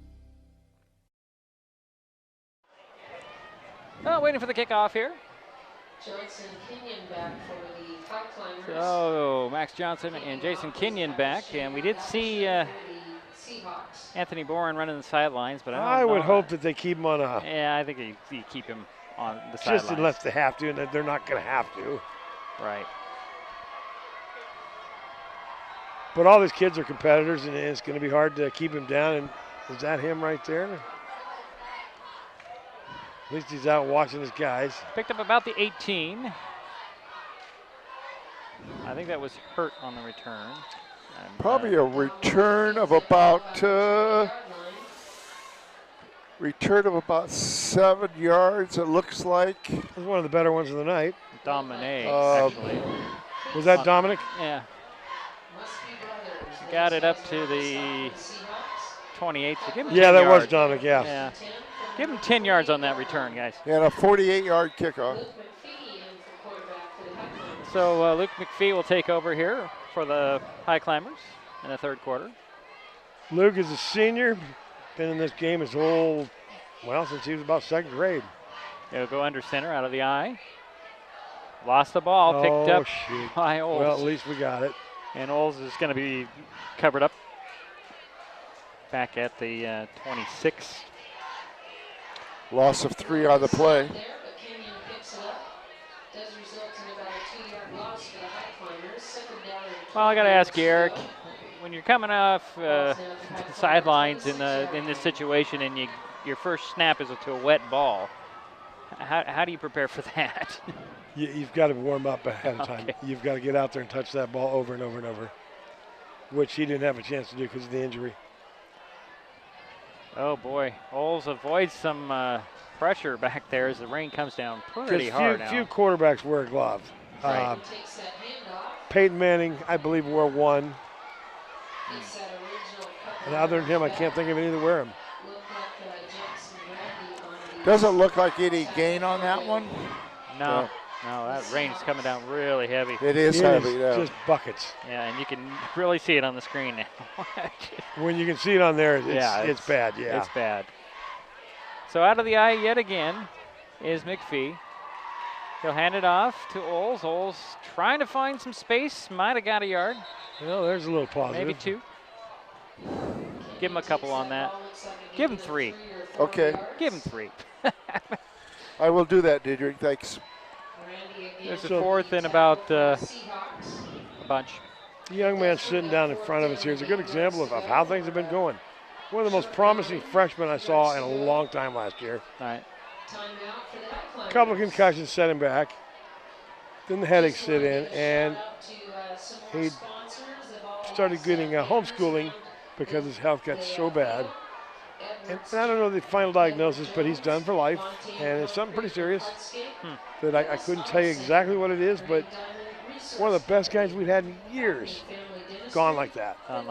And how do you fight that? I don't know. I don't think you can. Really. And I know it happens to everybody, but it just seems lately, boy, we got more than our share of those kind of things. So we do have a timeout on the field. I guess we're just going to keep it here because we're about halfway through that timeout. If want more. Yeah, well, we're already 5:30 in this, so that went real quick. Well, running clock does help. So, Gerry, you had something to say? You were No, okay. You were looking in like you did. Oh, I was just listening intently. Okay. I gained a lot of knowledge from listening to you two. Well, it's all Eric. It's not me. Oh, it's getting thick in here, fellas. Well, you said positive. What would be positive? Real thick. I'm just trying to be positive. Well, there's our kicker, and it looks like he was being treated, so he's limping a little. Well, McPhee is under center, out of that eye, as a receiver on each side. And he'll hand it off. I'd really like to see Luke do something good tonight. That's Jason Kenyon. Well, I don't know what that move was, but tried to do a somersault. It was kind of a little headstand. And unfortunately, they're going to mark him where he first went down. Don't give him the credit for that extra tumble. If Kenyon was a lawnmower, after you turned him off and put him in the shed, you'd look out your window and he would be mowing a second or third time on his own. Well, that was 4th down, and since Kenyon came up about a yard short, it's going to go over on downs to Peninsula. He's a ball of energy, like a little rolling dervish. Fake handoff up the center. That's Bice trying. Oh, man. That was a -2 broken play, and he got about 5. Right. Let's see. Bice is at 6'2". He's a tall young man. And this is when guys get hurt. These are the situations. To add on to your story about Jason Kenyon, my first real interaction with him was last basketball season before the game, and I was talking to Coach Pringle, and I said, it would be nice if I had a table up at the top of the stands where we do the filming, and he sent Jason down. Jason brought it up by himself. He's strong as an ox. Holding it over his head up the stands. Just super strength. Yeah, I mean, he was amazing. Bites a little shuffle pass there. And so his dad played football at Matlock. Uh-huh. You look at the two, and they, same body, same type guy, always full of energy. Had a lot of hard knocks in his life with situations and circumstances, but a super nice guy. And he's raised a whole bunch of kids. And all those Kenyon kids are about the same. They're just hard to say no to him. Well, Landon Sims on that carry did get the first down, but there was a big old penalty there because I saw some arms going up in the air, asking for the flag. So that negates that play. Yeah. So, like I said, this is when you start getting injuries. Now they're going to march it back. It's got to be a hold on that because It was Trevor Meyer just throwing up his hands, begging for some sort of a penalty there. Okay, 10-yard penalty. Well, as a player, when you get those repeat cheap shots or whatever you want to call them, you go to the ref first. And on the third or fourth time, you start begging them, hey, you got to watch this. And off to Sims in the backfield. And he will get maybe 3.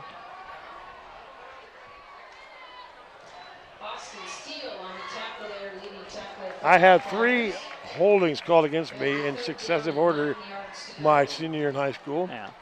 And I sat on the bench for the next 2 weeks. To this day, I swear they didn't happen, but it was first and 45, I believe, after my holds. Oh, I see. And my coach had steam coming out of his ears. Where did you play high school football? Pullman High School. Go Greyhounds. They're having a pretty good year this year. A little pass by Bice.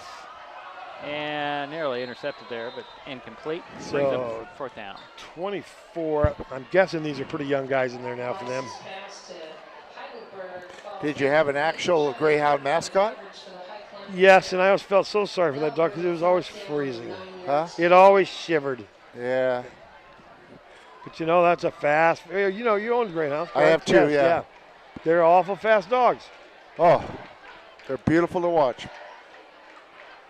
I have one that was very, very fast. And you know, we always had a lot of kids on the team whose dads were coaches. And so it's a very football-oriented school. Bice back to pass. Got a lot of time. He's got it complete. This is 4th down, by the way, and I think the whole Highclimbers held. Nice tackle by... that was 3rd. It says 4th on the field. Oh, I'm sorry, I was going by that. Yeah, but it's 4th on the field. We'll Trevor Meyer with a good stop there. We'll blame that on Paul Thompson. Oh, sure. We'll blame everything on Paul. It's our go-to thing. It's Paul's Our go-to guy, Paul. Paul. But a good defensive stand there. The Highclimbers get the ball. Well, is he calling another penalty? I don't think so. Oh, he's waiting had, for a ball. Okay. Waiting for a ball. I think he's putting his hat back on. Yeah. Waiting for a ball. All right. So 1st and 10 for Shelton on their own 27-yard line. McPhee will be running the show here. It's games like this when the importance of a ball boy comes in. If you have some doofus little kid that's just running and playing, it does no one any good. They've got to know that that's a serious job. Handoff. And I'm trying to see who the runner was because that did not look like a familiar form. But it's That's Olds, yep. Yeah, okay. Down at the bottom. Down at the bottom. Olds? Olds, yes. Give him 3? Yeah, 2nd and 7 coming. So okay, 30. Gain of 3. I can remember games going in at halftime and drying about 30 towels that were just so wet. Yeah. It's incredible.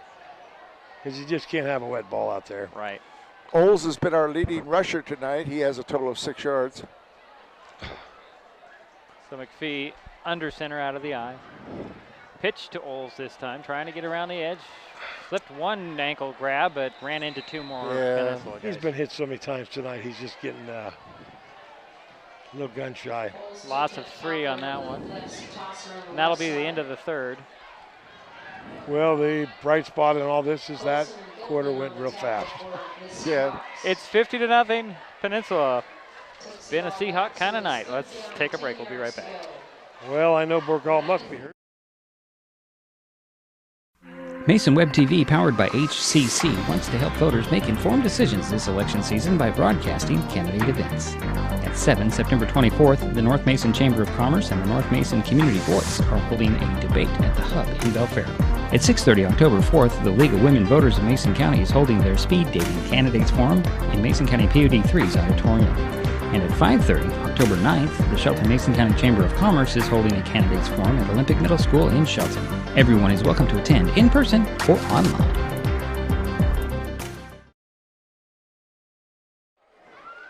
And man, well, we're back here at Jack Stark Field, Highclimber Stadium, waiting for the start of the 4th quarter. Highclimbers will have the ball on their own 30-yard line with a 2nd and 7. You're telling the story. I'm sorry, Eric. Got a lot of those. A lot of stories. A lot of stories. Love to hear some stories. In a game like tonight, we love to hear some stories. Well, a lot of football in this state. Yeah. I've had my hand in it my whole adult life. I can't imagine life without it. Hurt in motion. Takes the handoff. Hey, there we go. And good job. Charles has a big run on that one. That's the biggest play from scrimmage for the Highclimbers tonight. And who was the carry? Charlie Hurt, number 15. It looked like he got shoved out of bounds there a little late. Second first down for the Highclimbers. A nice run by Charlie Hurt. That's the best play we've seen in a while. At 47, that is definitely the longest play. Sometimes you just need a new face in there. Looks like he stepped out of bounds there. They're going to call him out of bounds at the 44. Well, that guy drilled him pretty late in the play there, I thought. Well, and if they're downing him here, I don't know. Yeah, well. Oh, he's always. Wow. Yeah. First down. That's the good part of it. Max Johnson on the inside handoff, trying to find some room. McPhee's holding on to the ball. That's good. Being very careful with it. You can tell by the way he's moving. He's not going to let that ball slip out. Gain of about 2 on the play. Hey, 2 in a row, positive. That's good. Called the ball spotted at the 46. That was Golden and Lofdahl stop for the Seahawks. Years ago, we used to play Clarkston, which is right next to Lewiston, Idaho. Mm-hmm. It's the Washington version of it. Right. And it's a working man's town, and they never passed their levies. And so they always had third-hand equipment. And those guys had this kind of team. Oh, there's a loss of fumble on that exchange there. And Peninsula says they have it. Oh, and they do. That ball just was never really in Charles' hands. I don't know if that was a bad exchange or maybe it's a little bit wet moisture on there. It's hard to say. Well, 2 guys that don't practice much together, wet ball, bad game. Third turnover for the Highclimbers. They've had 2 interceptions. And a fumble. And a fumble. Turnovers. Give each turnover about 3 to 4 points to the other team is usually what it works out to. Spot the ball in the Shelton 41. That's where Peninsula will take over. I'm still assuming it's Bice in there. Out of the gun this time. And it'll hand it off to number 22, Peyton Fletcher. Last night on Root TV, I caught the Eastside Catholic was playing Rainier Beach. Gain of 3 on the play. Beach does not have much, but Eastside Catholic, I'm very impressed. They had, I think, 6 D1 prospects playing. Right. And 2 of them were really, really good that were both sophomores. Just to throw this out here, here's the latest Associated Press poll. Oh, okay. Eastside Catholic being number 2 oh, really? in the state. And there goes up the sideline. And that's 6 for them. 6 points. And that is Fletcher with the TD run of 39 yards. Well, this is not surprising. Tom Waters ranks 2nd for 2A. Archbishop Murphy is 5th. Pullman is in 9th.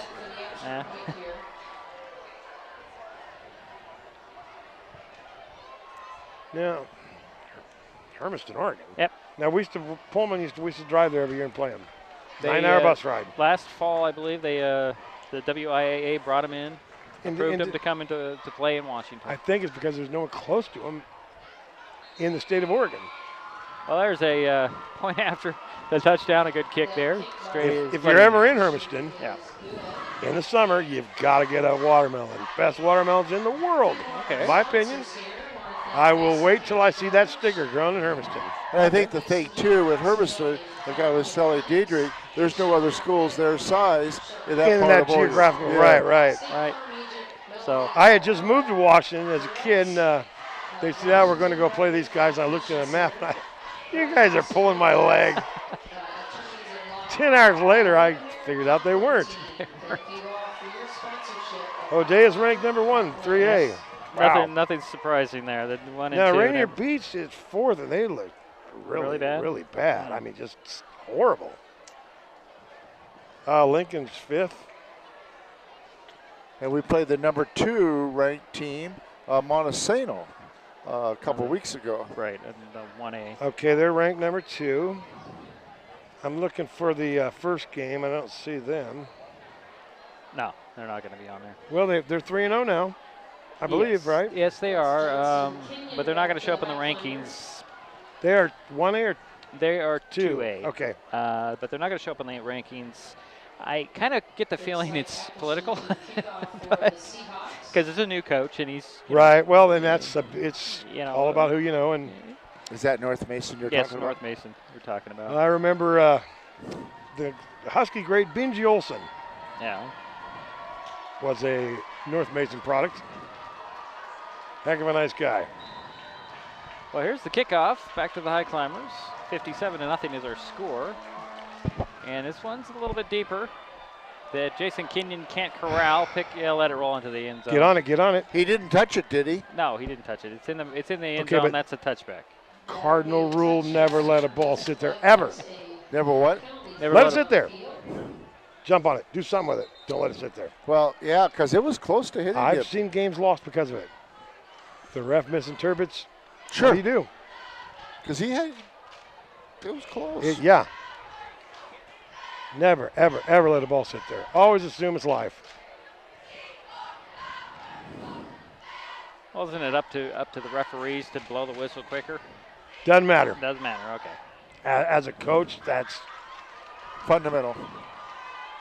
Always, when your foot steps on that field, you're running. You Right. don't ever walk on the field because then you tend to take a play off, and that's when you get kaboomed. Now, it used to be in a play, if you had your back turned and you got clocked, that was a lick on you. Now that's a penalty, which is probably a good thing. But as a player, there's nothing funner than hitting a guy that wasn't paying attention like that. That was a personal foul on the Highclimbers. So they'll start out at the 10. And we'll watch the jumbo vision and see who is on. 45 yards and penalties for Shelton. McPhee will go under center. Out of the eye. Two receivers on that far side. Man in motion. Graham Kapowson is another team that, wow, they look good. Did they? Those Metro games up at Seattle, they have to have Thursday night games because there's so many teams use that field. So you can catch some pretty good Thursday night games up there sometimes. Yes, they do. Lopez is out, I see, and I don't know what he did, but he's had that knee for years. It goes in and out. Same play. This is a 1st and 15 from the 5. Inside handoff. We went forward. Thinking it's got to be Max. I could be wrong. Well, he gained about, that was a positive, gained 4. Yeah. Gain of 4 there, it'll be 2nd down and 11 yards to go. Do you need that back?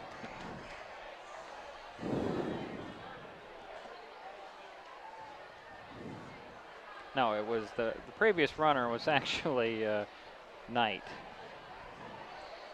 He's the fullback. Hand off to Oles. Oles just hit immediately after he got the handoff. Josiah, I feel so bad for you. He just has to give him, there's no chance for him to run. But you know what? He will not stop till he's taken away on a stretcher. I'll guarantee you that. There is a flag on the play. And it's really tough when you know your dad's right there on the sideline watching. Yeah, and they're going to holding penalty. The whole entire Olds family are good people. They're going to decline that penalty, so 3rd and 11 from about the 9-8. I'm going to have to ask Paul how this running clock works on football now, because it's been very inconsistent, it seems. As far as when they stop it. Right. Yeah. As a clock operator, it's really hard not to turn it off. You're so used to it. Well, they're definitely going to stop it on a score. Or a penalty. No, they didn't stop for a penalty. And off this time, it's Jason Kenyon. Jason Kenyon on the carry there, brings it 4th down. Well, I'd say McPhee is looking crisp on his end. Everything he's doing is nice and sharp. It looks like the rain's turned down a little bit. Yeah. Gain of about 5 on the play? Yes. Huh? Okay. spot the ball at the 14-yard line. 5 minutes to go in the game. Call it 4th and 6. And of course, the Highclimbers pretty much got to go for it. They really don't have a Why kicker. punt when you've had the kicking game we've had? And we might, well, no, things got stopped short. I think that was Jason Kenyon again. It's a game of real estate. And got to the 20. He comes up just a little bit short. not much. Nope, that's a first down. Hey, there we go. There you go. Good job, Kenyon. Third first down. The Nice last 5 carry. was all on his own. So that's 2 pretty good runs by Kenyon, and that gave the Highclimbers their 3rd first down. Well, I tell you, when he gets mad, he's a force to reckon with. I can imagine that.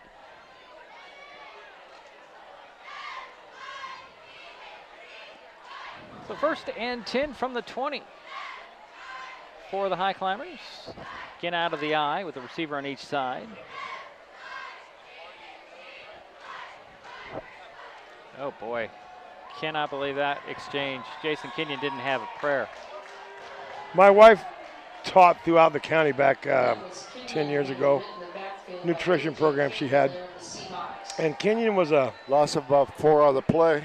First grader at Matlock when she first met him. Okay. And he came up and introduced himself formally, and he was the same exact way as he is now, just a little bit smaller. She's amazed at how little he's changed. How little he's changed. Huh? And she came home and told me all about this kid that was just so full of energy. It's the 2nd and 14 from the 16-yard line for the Highclimbers. I'd really like to see him going to college somewhere. Be good for him to get out of this area and go get an education. Hand off, and I believe that's that Kenyon again on the carry. Yes, it was. Yes, it was. The way he popped up, it's got to be. Who was the carry? Jason Kenyon. Kenyon's had a couple nice carries.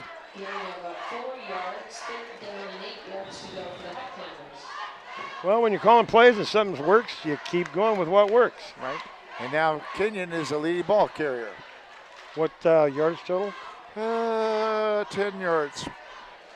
You had that 4-yard loss. Which wasn't his fault. No. Or you would have had a total of 18. Pass goes McPhee. Hey, good pass, Luke. Complete to Trevor Meyer to the 25. Sorry, I was a little bit off on my camera work there. McPhee's pass to Trevor Meyer is complete. That brings up 4th down, however.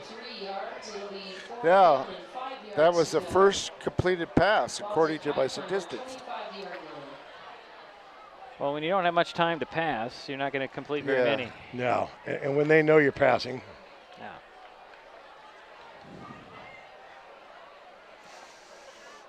Lopez comes wide to this near side. I formation yet again. And off to Kenyon. Kenyon can't find any space. Mob tackled there. And that'll be over on downs. The ball goes. The minute 35 to go in the ball game. And counting. No, I'm not out there, and I'm not second guessing him, but in my book, that's you punt it. Can't say that enough. Give yourself some real estate at least. So Peninsula takes over on the Shelton 23. See what we have offensively here for Peninsula.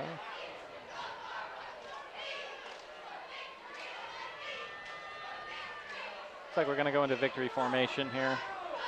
Well, let's talk about next week. Who are we playing next week, Dedrick? Central Kitsap. And that's an away game, correct? Yeah, that's right up there at Silverdale Stadium. Those guys are always well coached and a tough opponent. And I've got a feeling it's going to be a hard week. Right. That is a nice facility to play at, though, I'll say that. Problem is they have multiple games there, and we've played real late there several times. Because by that 3rd game of the night, they can get backed up pretty bad. Well, they've changed things around a bit. They do the Thursday night game, usually.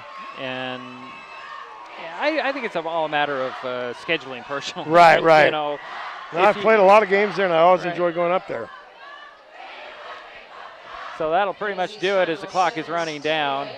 Peninsula is heading off. They don't have to snap the ball again. We have that final at 57-0. We will take a timeout. We'll come back. We'll wrap this thing up, and we'll talk some more about next week, as well as get Gerry Apple stats. Not that there are very many of them on the Shelton side. But we'll be right back. This is Mason Web TV, powered by HCC.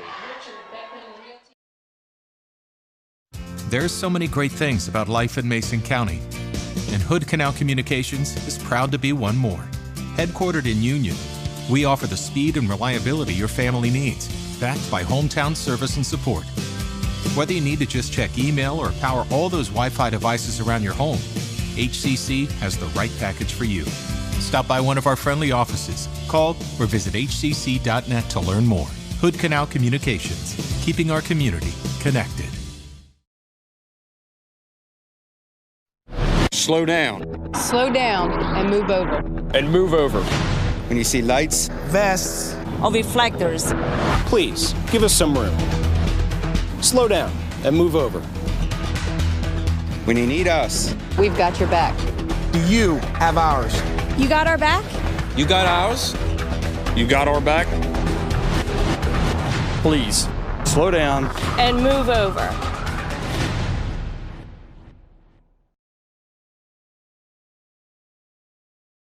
Hello, I'm Sharon Trask. I've been asked why I'm running for Mason County Commissioner. That's an easy one. My kids and grandkids. When I reflect on what I would like to see Mason County look like in 10 years, I see a robust economy, safe streets, and happy kids. This will only happen if we act today to make sound decisions and to entice businesses back into our county. Mason County has everything we need to entice business. We need proven leadership to get us there. With your help, we can achieve all this and more. I'm asking for your vote in November.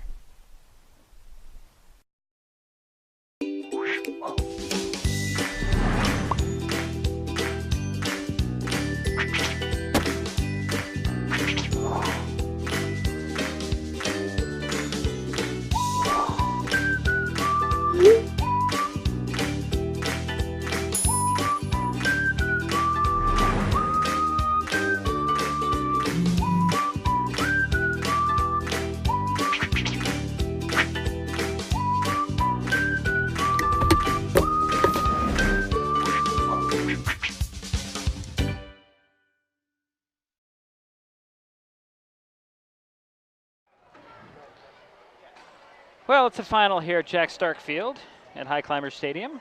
Dedrick, Allan, Eric Rehwaldt, and Gerry Apple, 57-0. Peninsula just from the get-go, from the kickoff, pretty much, Gerry. Yeah. What do you got statistic-wise for us? Well, statistically, Shelton had 3 first downs. They had 55 yards in penalties. They had 3 turnovers. One was a fumble, and the other 2 were interceptions by Peninsula. As far as statistics, we had a -3 yards. Oh, excuse me. We had a -6 yards rushing. Okay. And we had a +3 passing. We were, I think there was only 1 pass thrown, and that was completed.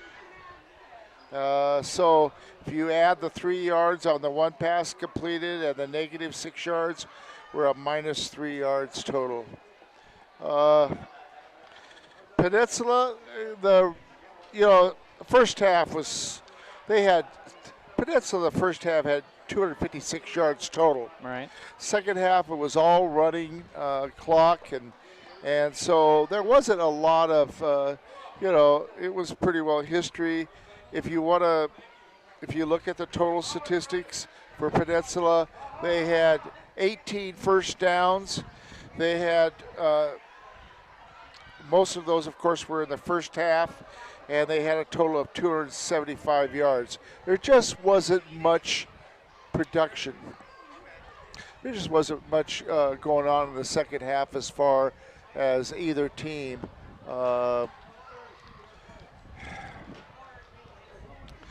Excuse me, I made a mistake. Okay.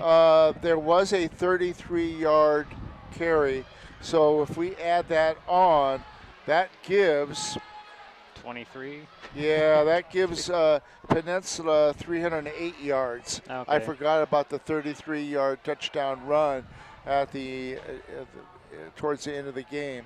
So 308 yards compared to -3. Go ahead and leave it. 18 first downs compared to 3,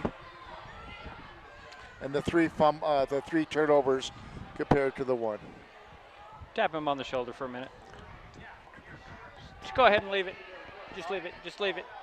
Yeah, just leave it. I'll take care of it. That's okay. Thanks. That's my next shot. Okay, thanks. Thank you. Thank you. I mean, he was going to turn that camera off. I was afraid. That's where my next shot's coming from. Go ahead, Gerry. I'm sorry. Yeah, I don't know. It was kind of a frustrating night. Thank goodness for the running clock. That kept the statistics down for Peninsula. I don't know what to say. Well, let's see here. Shelton does continue South Sound. Go ahead, Gerry. I am going to say something positive. Okay. In the second half, Kenyon, I thought really was determined. He was a leading ball carrier with +8 yards. Now he would have had +14, but because of those 2 negative carries where he had no hole to go, no place to go, he would have had a few more yards. And Charlie Hurt had a nice run, 10 yards. So that was another positive. Positive aspect here. Yeah. Yeah.